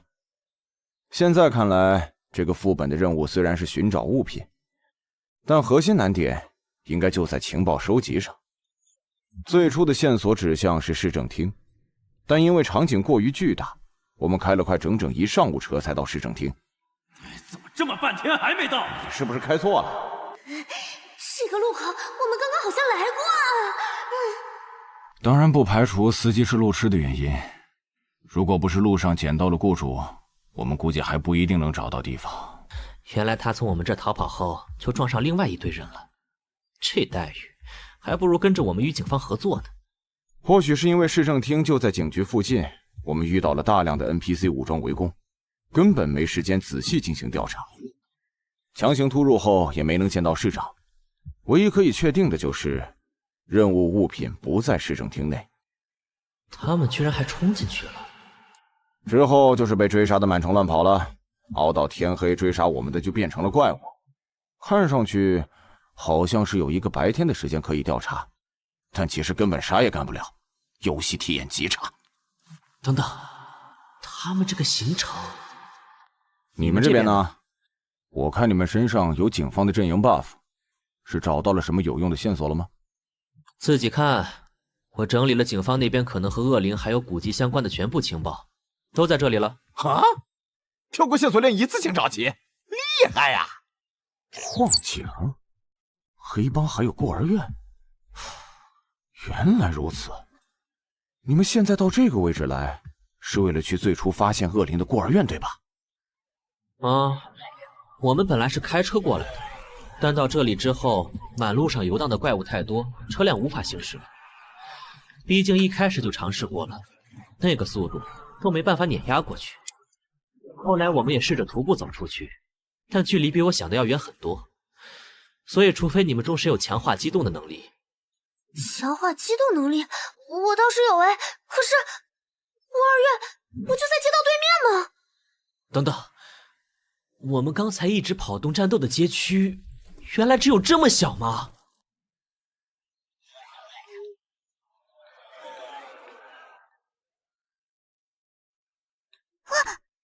我又听到外面有奇怪的声音，是不是那个恶灵来了？好可怕！我们回去睡觉吧。要不今天晚上就不要偷偷去河边抓鱼了吧？不要乱说话！老师好不容易才和警察那边说清楚，这些流言传出去，以后会影响你们被领养的。可是我真的……我们说好了的，晚上去抓鱼找兔子，白天就少吃点，不然食物不够，老师又要去挨家挨户的求人了。再说了，这世界上怎么会有恶灵这种东西嘛？后面恶灵出现了！小朋友，我们能好好聊聊吗？吵吵闹闹的，小家伙们是不是又不乖乖睡觉了？不要怕，来和大哥哥好好聊一下嘛。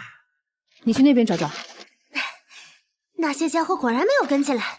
哎呀，总算有好好搜索的时间了。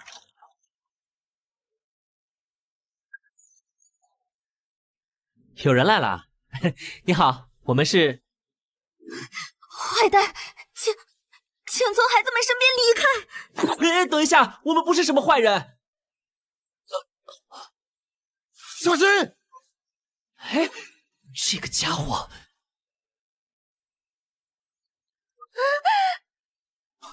别怕，已经没事了。老尹，王倦呢？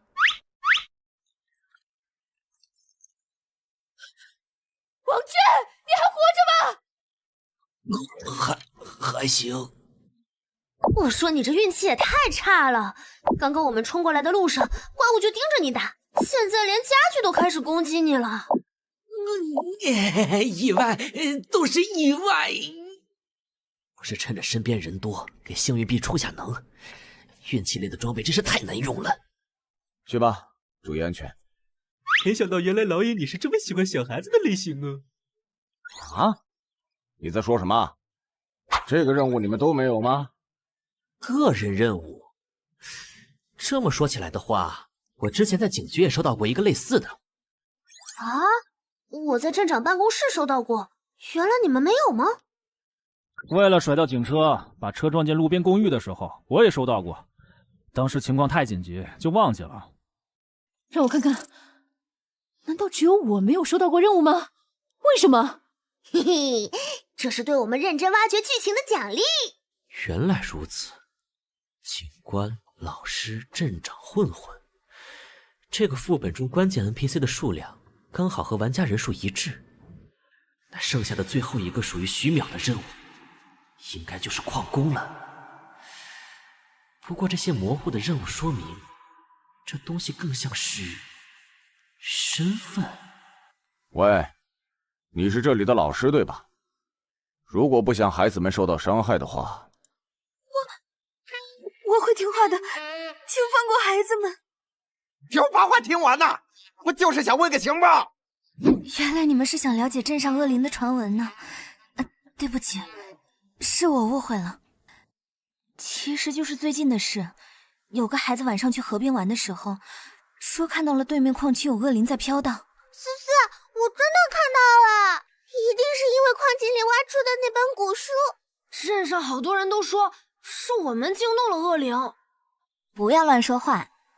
镇长小姐已经请了一位有名的教授来研究了，事情很快就会解决的。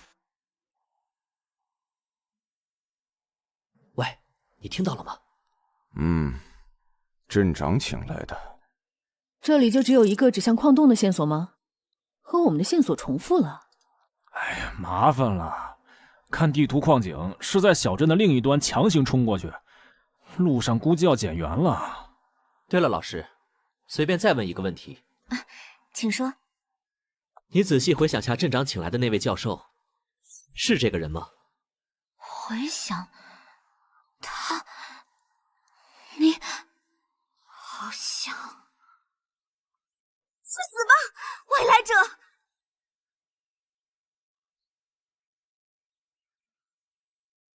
那么罗德教授，能请你解释一下吗？为什么镇上的每一个人在看到你的第一时间都会想要攻击你呢？我怎么会知道？而且你们是我雇的人，只要找到我要的东西就行了，别的不用管。对哦，你是雇主，嘿嘿，放心放心，我这个人最有契约精神了。我都忘记了。我还在想为啥一直要带着他，还好没丢。不过，我们的任务内容好像没要求雇主一定要活着呀。我收到长宁镇的镇长来信，说小镇上挖掘出了一本奇怪的古籍，在出土的矿洞引发了奇怪的现象，影响到了工人的工作，希望我来将其回收。结果，在我无意念出上面的文字时，意外发生了，黑色的光芒席卷了整个小镇。之后，小镇上的人就都变成了这个样子了。杀掉外来者！大坏蛋！我来帮你吧。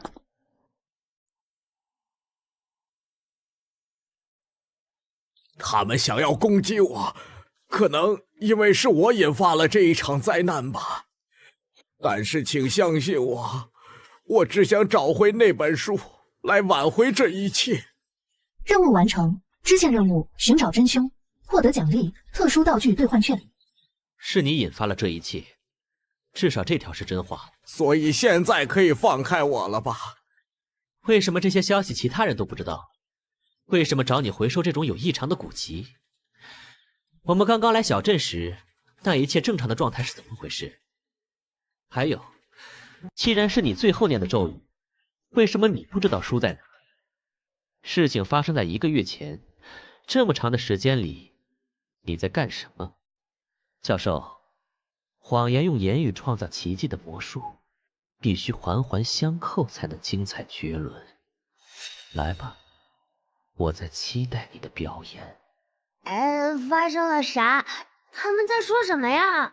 这个 NPC 给的任务说明和我们得到的情报完全对不上，甚至在刻意误导我们。这家伙有大问题，不弄清楚就是在白忙。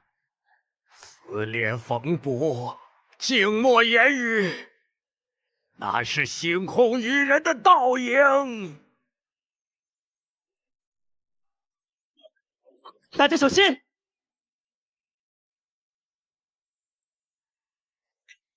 什么鬼？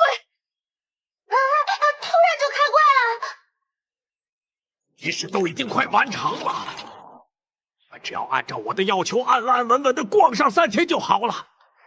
结果你们袭击市政厅，洗劫警局，偷车撞楼，强闯民宅，把整个小镇的心灵环境弄得乱七八糟，居然还问我为什么会变成这样。我弄懂了，原来书一直在他身上，他的目的只是带着我们在城里跑上3天，好拖延时间。哦，难怪我感觉这个副本的任务线好乱呐，感觉就是在不停的跑路。啊，所以系统的任务要求是找到符灵文书，而不是将符灵文书交给罗德教授。既然你的诡计已经被我看破了，其实和你没什么关系。那这局游戏就可以到此为止了。嘿嘿，哒哒哒，战斗结束。玩家骆小南生命值归0，淘汰出局。小南，你干嘛要挡我的技能啊？我大招 CD 很长啊！星爵，你就是个……好友骆小南向您申请开启语音交流。拒绝！刚才在攻击命中的瞬间，教授和骆小南突然换了位置，应该是他手上那个圣遗物附带的法术效果，防止被围攻吗？感觉挺好用的。喂，光头，你一个人搞不定吧？都离远点！这次我一个人来打。你是什么法术？只要快到让你放不出来就完事儿了。什么？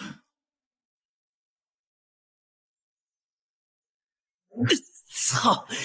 没攻击他的人也会被换过来，这样都没死，你保命能力不错嘛。你的语气为什么很失望啊？而且不用施法时间，这能力不会是被动吧？这怎么打？小鬼们都给我进去！看来这局没法挂机了。徐淼，合作，装备最后揉点，拿到的人补偿对方1000点。我，你说吧，怎么打？操！为什么又是我一个人在扛？要死了，真的要死了！好说，既然他的能力效果是和其他人换位置，那么只要用不分敌我的大范围能力就行了。1级召唤，幽影触手。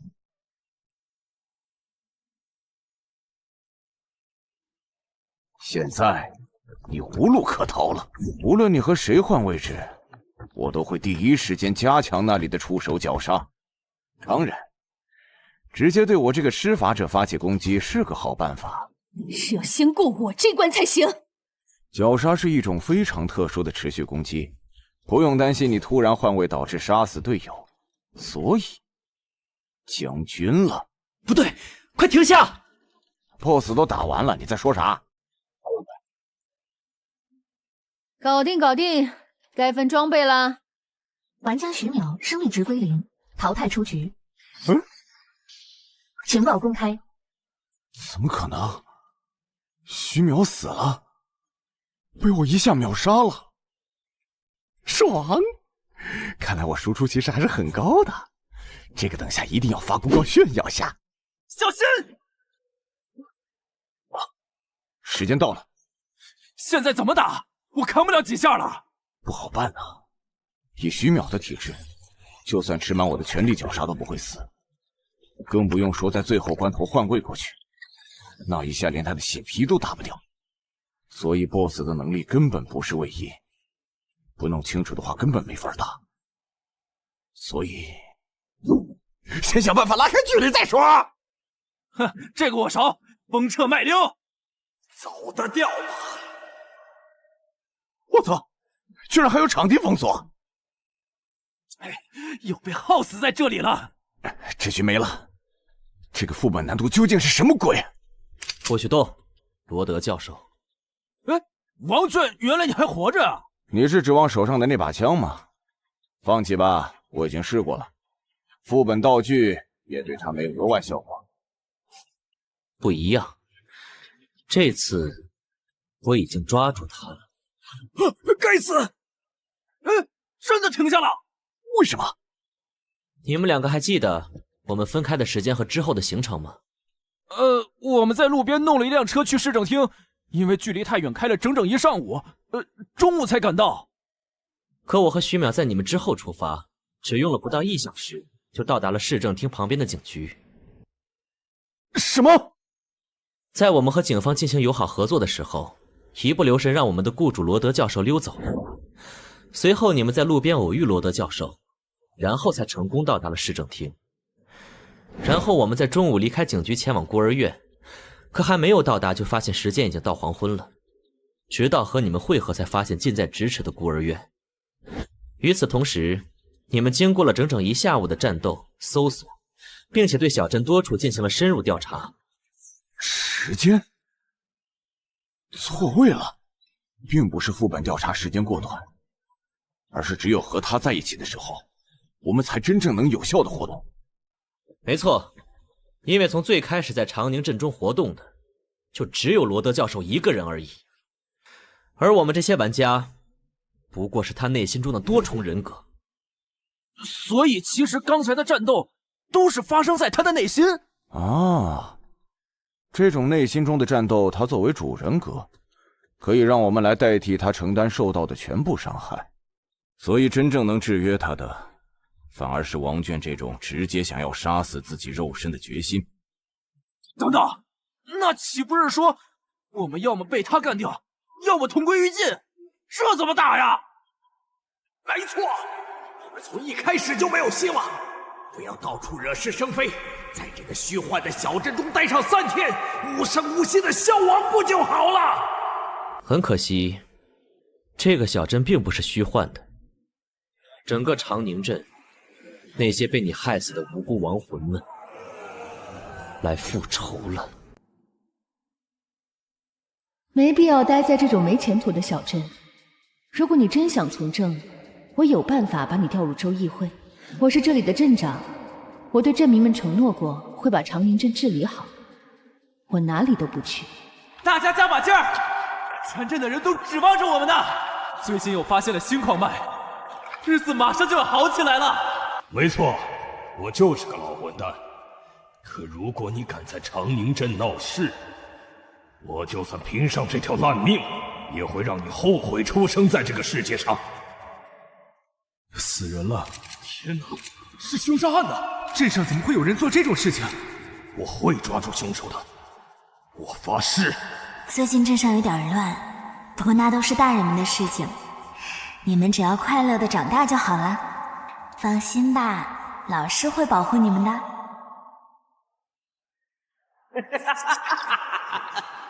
我成功了！我成功了！谁也别想阻止我！来吧，献上你们卑贱的灵魂，作为我永生的燃料吧！所以真正的故事就是，这位罗德教授利用符灵文书献祭了整个小镇的居民，将他们的灵魂从身体里抽取出来，用以发动某种法术仪式。结果大量疯狂不甘的灵魂涌入他的脑海，把他变成了疯子。你们这些燃料就不能给我老老实实的等着消散吗？所以我们带入的角色是依然保持自我的5个灵魂。支线任务其实是帮助我们发现真相的身份提示，准确的说应该是执念。你们应该注意到了，我们接触到的人都是没有名字的，因为他们已经没有自我了。但最后那强烈的执念，把造成这一切的凶手变成了精神分裂的疯子。所以 BOSS 其实没办法直接杀死我们。他的攻击虽然打在身上很痛，但其实到最后会缩血。难怪我一丝血浪到这么久都没事儿。这个副本中真正致命的是时间。副本任务的3天时间限制，应该就是 BOSS 彻底完成仪式，消灭这些灵魂需要的时间。那个正常的小镇，就是为了让灵魂以为自己还活着，拖延时间而建立的。如果我们真在里面老老实实的做任务，时间一到就彻底完蛋了。所以我们现在该怎么做？继续和白天一样闹腾，打破幻境，靠着唤醒的亡灵把这个家伙彻底逼疯？去死！给我去死！不过我们作为他的副人格，好像也在攻击范围内，这和夺取身体控制权自杀一样，对任务没有任何帮助。有什么办法可以拿到任务物品吗？我能掩护你行动。管我！你们这些个蠢货！我死了，你们只会一起死而已。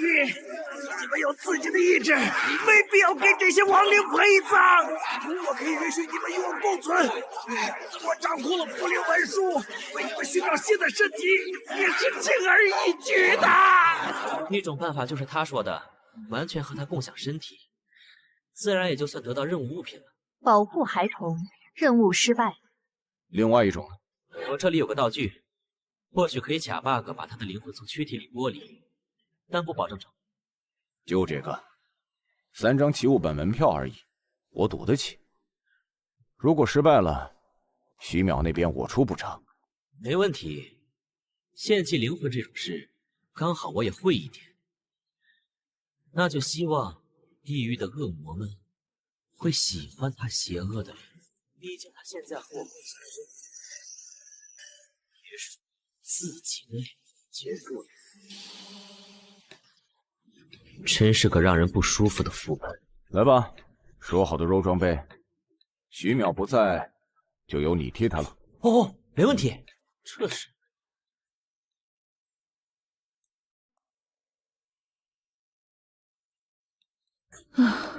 这次副本又浪费，黄卷也被干掉了。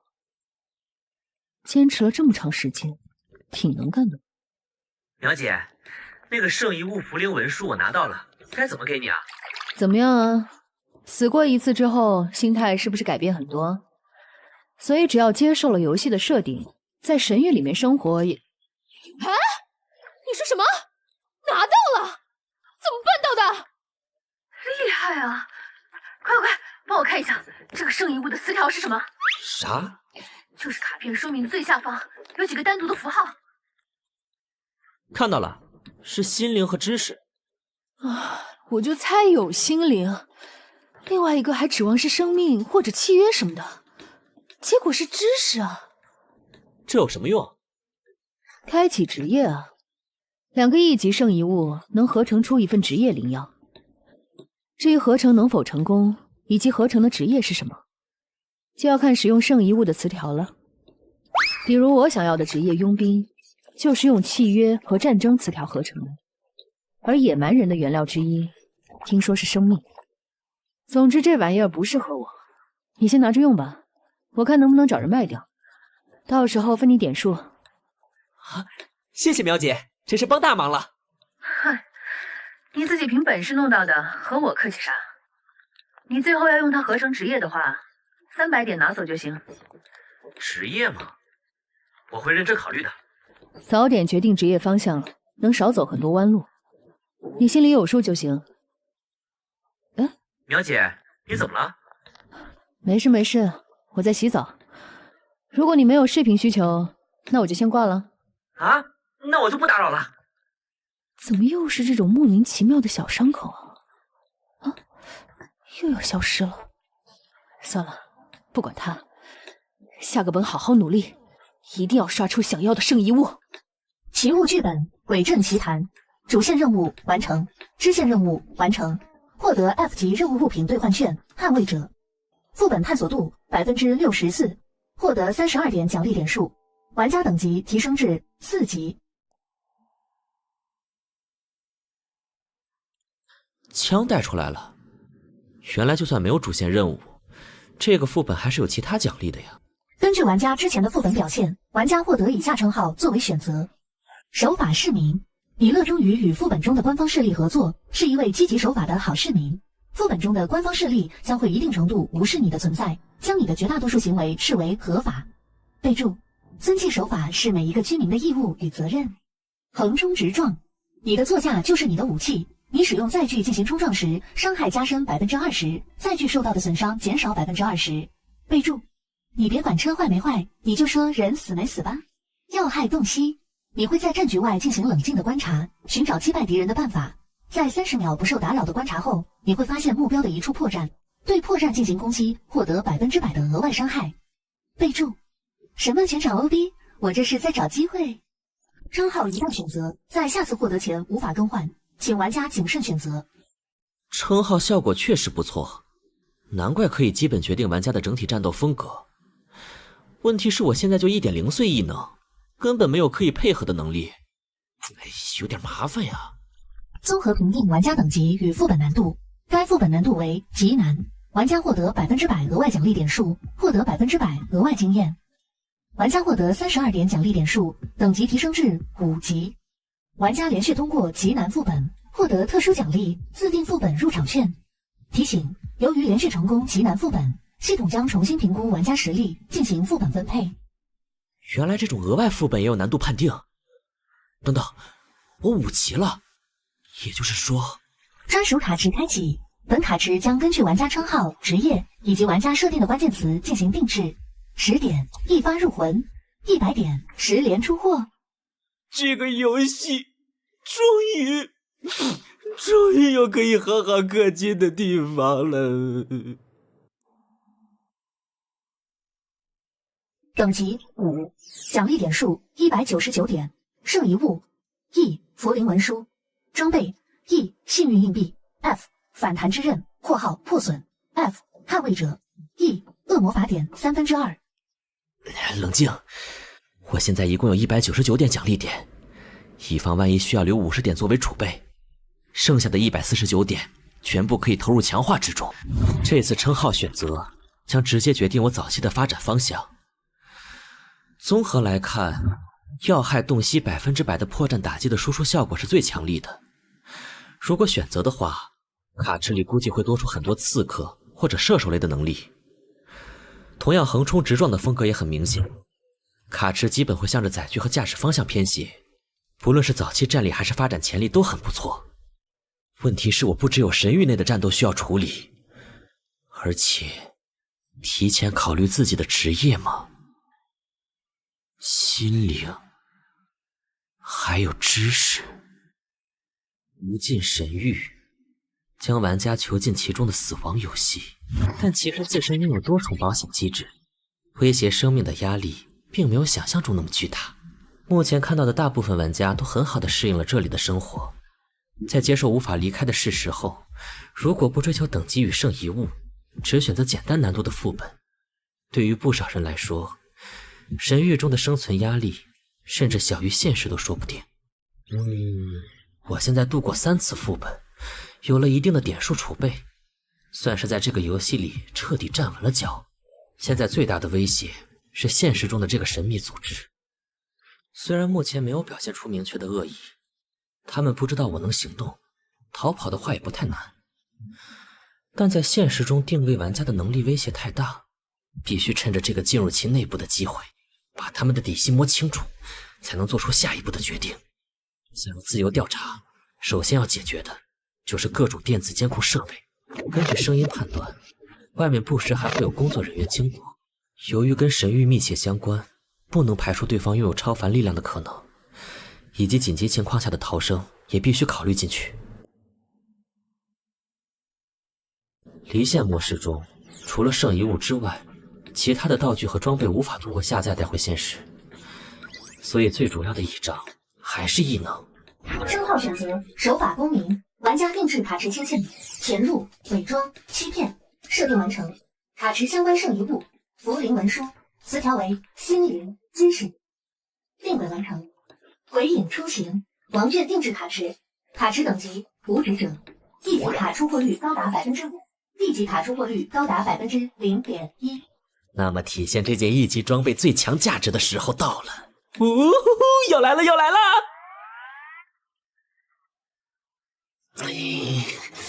没 D 级卡，1级也只有3张，幸运币影响抽卡的效果没我想的那么明显啊！不会系统有限制吧？而且6个是装备和道具，还有个1级也是道具，坑死了！现在急需的异能只有4张，也没特别好的东西，看来剩下的点数也不能省了，继续抽吧。哦，等等，这几个异能如果一起用的话，好像可以呀。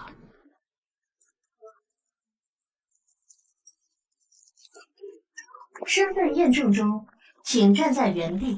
支援部人员申请进入，对临时收容物01进行日常维护。哎呀，真是的，支援部本来就忙，还要给我们找事儿。这个家伙什么时候能送走？这就不是我们安保人员能知道的了。验证完毕，允许进入。哎，下班后要不要和我一起去供应部吃饭呀？别做梦了，你们哪有下班的时候？请不要说出来呀！记录生存状况，满足生理需求，之后还有清洗工作，感觉又要加班了。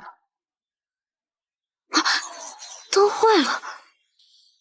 情报公开，见习鬼祟异能，召唤出一只小型鬼祟，它以人类的惊恐为食，会在范围内引发灵异事件，对其中的人类进行恐吓。但因为能力问题，它能干的最可怕的事情是将最多50平米范围内的人造光海关闭最多3分钟。备注：你怕黑的，对吧？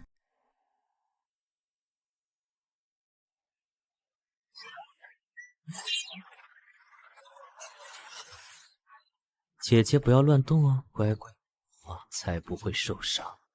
明白了？我问你答，这是什么地方？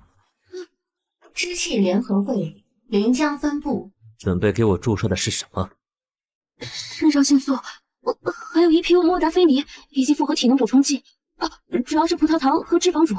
你不要误会，身体的状态会反馈到精神上，所以在收容初期，我们才会注射兴奋剂，帮助玩家提高存活率的。无灵文书，思绪窥探。有些玩家醒过来了！这人渴死我了！我拿的信息一片混乱，大部分都是无意义的杂音。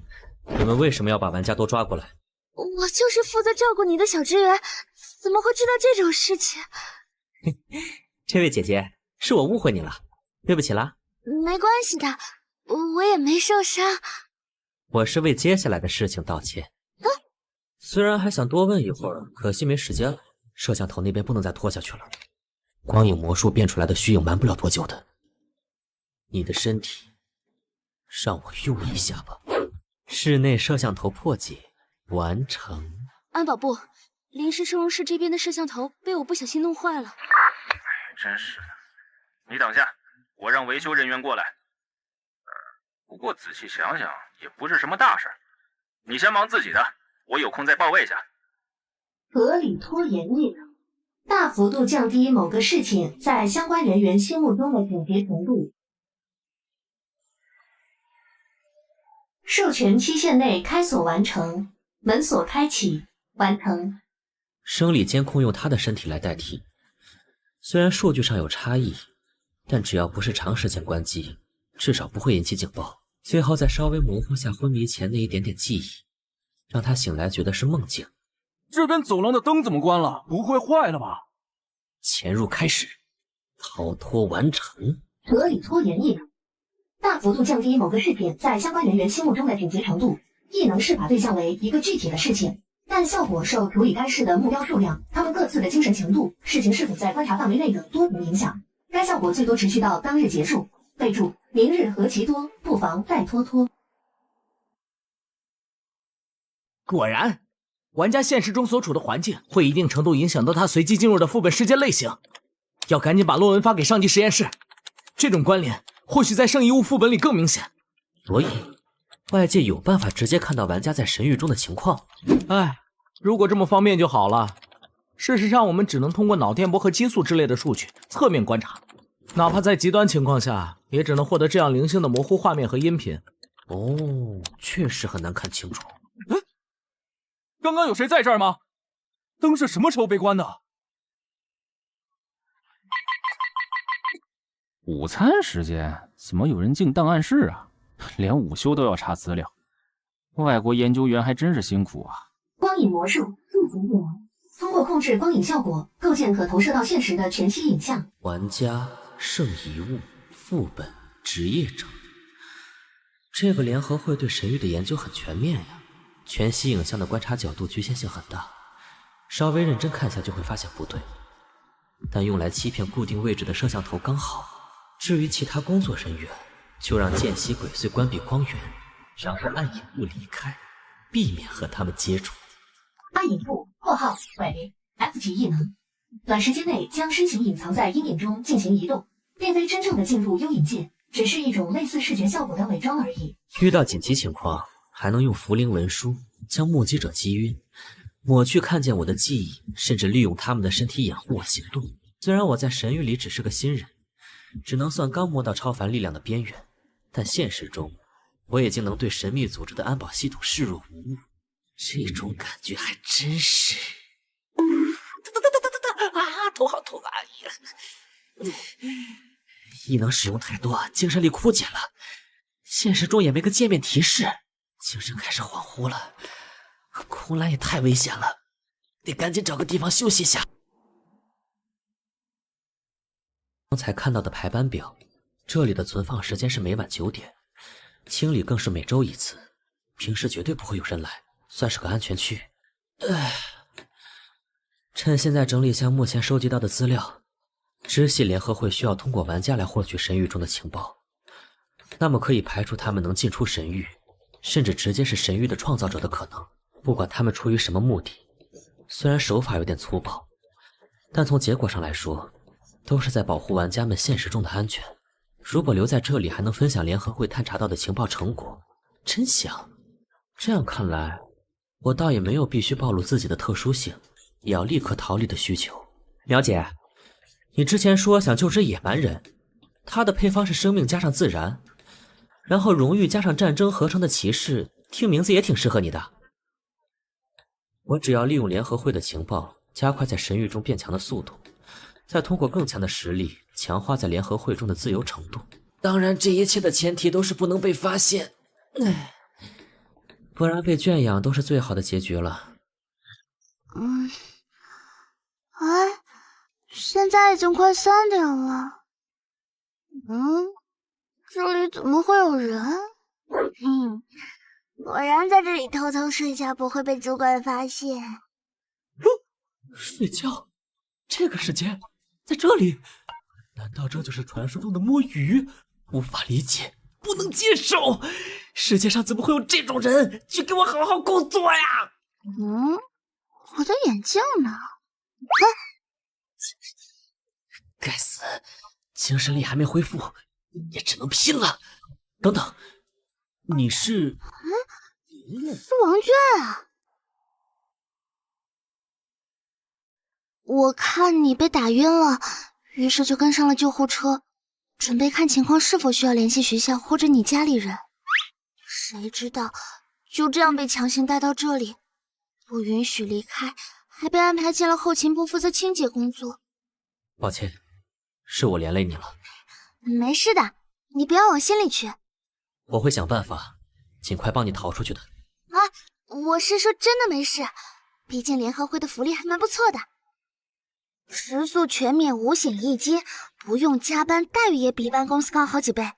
学校那边也去帮我开了实习证明，主管说等我3个月转正成正式员工后，就可以和家里联系了。1年后开始逐步恢复自由。这联合会明面上是巨型财团，连外围都是我不够格去面试的跨国企业。出于保密方面的要求，反而作为权力核心的本部一直缺人。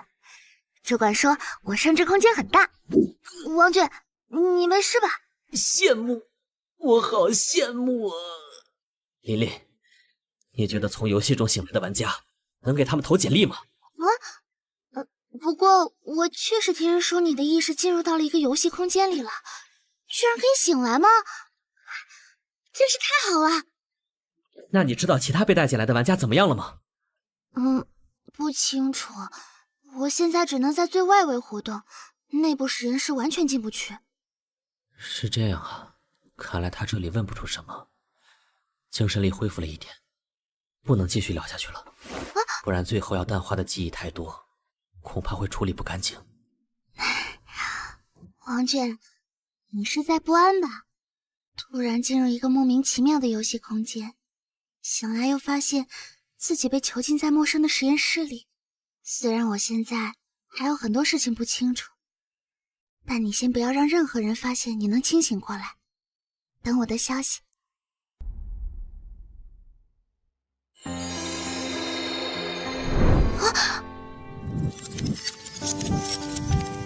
这一次不要只是在一旁围观。这一次，让我来帮你吧。谢谢，那就拜托你了。我记得你是在临时收科室对吧？直接送你回去就可以了吗？我都安排好了，现在回去不会引起任何人注意，其他的等下次再进行调查。那边后勤部的姐姐，你过来一下。那个，我权限不能进入内部去程。没事没事，我特许了。这里需要你帮忙清理一下。啊，那是苗姐。这个废弃素材我懒得去销毁了，一些灰烬而已，应该不难处理吧？徐苗姐，对不起，你都是为了帮我才。没事没事，我看那个老混蛋不爽很久了，这下他就算出院，也不敢再对你动手动脚了。那我就先走啦，大家好好干，有空再一起喝酒啊。我公司宿舍没了，买了晚上的车票，准备回家住几天哈。死丫头，你是不是又多管闲事，得罪了人把工作丢了？不是闲事，而且也不怎么算得罪吧。行了，我还不知道你爸已经在煨汤了，早点回家。回家呀？你们知道吗？第一梯队那边有传言，只要进阶成为职业者，就有机会兑换到回归现实的权限。居然能回去，真的假的？问题是刷圣透物也太难了吧？知道的配方词条刷不出啊！不管配方，自己随便尝试，好不容易弄到的圣透物居然会直接爆皮！战争和生命居然不能合成吗？明明听着就很配啊！苗姐，你之前说想救只野蛮人，他的配方是生命加上自然，然后荣誉加上战争合成的骑士，听名字也挺适合你的。职业配方？这小子牛逼啊！这种不可能有人公开的高价情报，他怎么弄到的？战争的话，我记得有人在买。就是说，我只要再别一个荣耀就成了。这样的话，该死，怎么又开始疼了？徐淼进入神域5个月，共通关副本47次，等级10，未获得职业模板，判断为无潜力玩家，失去观察价值。这是发生了什么？将抽选为探针载体，原本玩家销毁开始。究竟是怎么回事？脚本载入完成，探针激活，运行状态良好。切，好废物的躯体！好友王卷邀请您进行通话。苗姐，你现在怎么样？你没事吧？啊？你小子在说什么？我在和冒牌徐淼交流的过程中，没有露出异样，还活着。难道说我看错人了？还是说，只有我在现实中受伤才会反馈到游戏里？当然没事。不过，王俊啊，你为什么会突然觉得我有事呢？怎么样？现实世界的感觉如何？没有想象中的好。你真的有把原本的肉体彻底销毁吗？数据冲突依然很严重。当然，我可是严格按照规章操作的。新人有上进心是好事，但是不要太心急了。想要让信息实体化，你至少要获得职业基盘吧？职业吗？干嘛？合成职业用的剩遗物啊，你们有多的吧？自己想办法。联合会的财产又不是大风刮来的，别刚刚诞生啥事没干就想着要资源。好恶劣的企业文化，这就是现实世界吗？我已经想回归大数据库了。哎，对了，你说刚刚诞生的时候有个视频通讯，是怎么回事？是原主的好友，他们刚刚双排了一个副本，原主在副本中死亡了，所以来问问情况，没发现什么可疑的地方。注意一点，我们在现实中怎么样都无所谓，但在神域里，死了可就是真的死了。了解。不对劲，刚才的徐淼绝对不是他本人。真正的徐淼已经，这个组织联合会，他们会通过在现实中杀死玩家来夺取账号，太危险了，必须马上离开这里。可他们锁定玩家现实中位置的人力还没搞清楚，这样逃离的话，很快会被再次抓住。一旦我可以离线的能力暴露，就彻底完蛋了。可是继续留在这里，随时会有危险。说不定在我下次进入副本的时候就会。还是要逃。如果逃远一点的话，说不定……该死！冷静下来。我在和冒牌徐淼交流的过程中，没有露出异样。之前在联合会实验室内的行动，收尾工作已经全部处理干净。现在我大概率还没有暴露。按照琳琳的说法，把我从临时收容室内移出的安排要等到1周后，这和我在其他地方看到的情报一样。临时收容室的卫生工作还有1周的排班，我会找机会去看你的。逃跑解决不了任何问题，必须要把暂时安全的最后1周利用到极致，必须变强，用我冒险从联合会获得的情报去变强，投入全部的点数，不留退路。剩余点数34。F 级装备+1强化，费用10点扣除。F 级装备+2强化，费用20点扣除。F 级装备+3强化，费用30点扣除。有了1级的武器，我伤害不足的短板就勉强补上了一些。剩余14.9。F 级道具强化上限为3，破格强化为1级装备，费用20点已扣除。1级龙刃1文字，说明文字。制械科技与冷兵器锻造的完美融合，充斥着能量的剑刃能切开钢铁。特殊能力闪，通过快速的挥刃格挡正前方的攻击，并且将射来的飞射物向瞄准的方向反弹，持续2秒。如此使用会大幅度效果刀刃的耐久。如此使用会大幅度消耗刀刃的耐久。接下来是之前10连抽出的副本入场券，随机入场券。剩余4点，随机入场券强化，获得定向入场券，费用10点扣除。使用定向入场券，定向副本类型，团队竞技场。团队竞技场点数奖励极高，无特定难度分级，任何等级玩家都可进入，是否确定？确定。随机团队竞技副本抽取开始，即将进入征发都市为收阵营对抗副本，全部玩家将被分配为 A、B 2组进行对抗，胜利的一方将获得大量奖励点数。券，你所分配到的阵营为 A 组。A 组副本剧情导入开始。伦敦最早开始走向工业化的城市，在这里，巨大的机械吞吐着钢铁和煤矿，用蒸汽推动着文明的变革。但这也引起了很多人的不适，比如大陆的宿敌、极端的教徒，甚至本国的贵族。他们招募间谍潜入这座城市，对那些推动进步的学者、官员甚至王族进行暗杀。他们的手法诡异，神出鬼没，仿佛会魔法或者巫术。乌格兰场在他们面前束手无策。为此，女王特别组建精锐小队，执法代理人，简称 ALH， 也就是你们。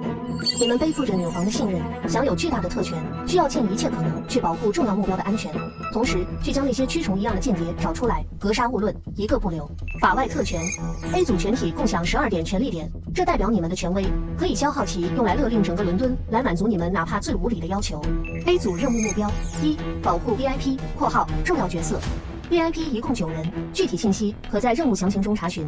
任务结束每存活1人 ，A 组全体获得10点。2. 猎杀间谍，将间谍彻底杀死，击杀者获得50点。A 组胜利条件：1. 击杀全部间谍；2. 日出，满足任何一个立即胜利，胜利方全体获得100点。A 组失败条件：1. 全部 VIP 目标死亡；2. 全员被击杀，满足任何一个立即失败，失败方全体扣除100点。注意，竞技副本所得奖励点数根据玩家评级赋予系数进行调整。玩家王卷等级5，无职者评级 F， 系数1，玩家将获得100%的最终奖励点数。征发都市 A 组，潜入开始。竞技副本就是将玩家分成2组进行正面对抗啊，所有人都能进入，奖励点数通过系统进行平衡。所以在这个副本中，无论敌友等级都应该会高出我很多。对我而言，难度会比极难副本更加夸张。不过现在也没办法慢慢发育，只能拼了。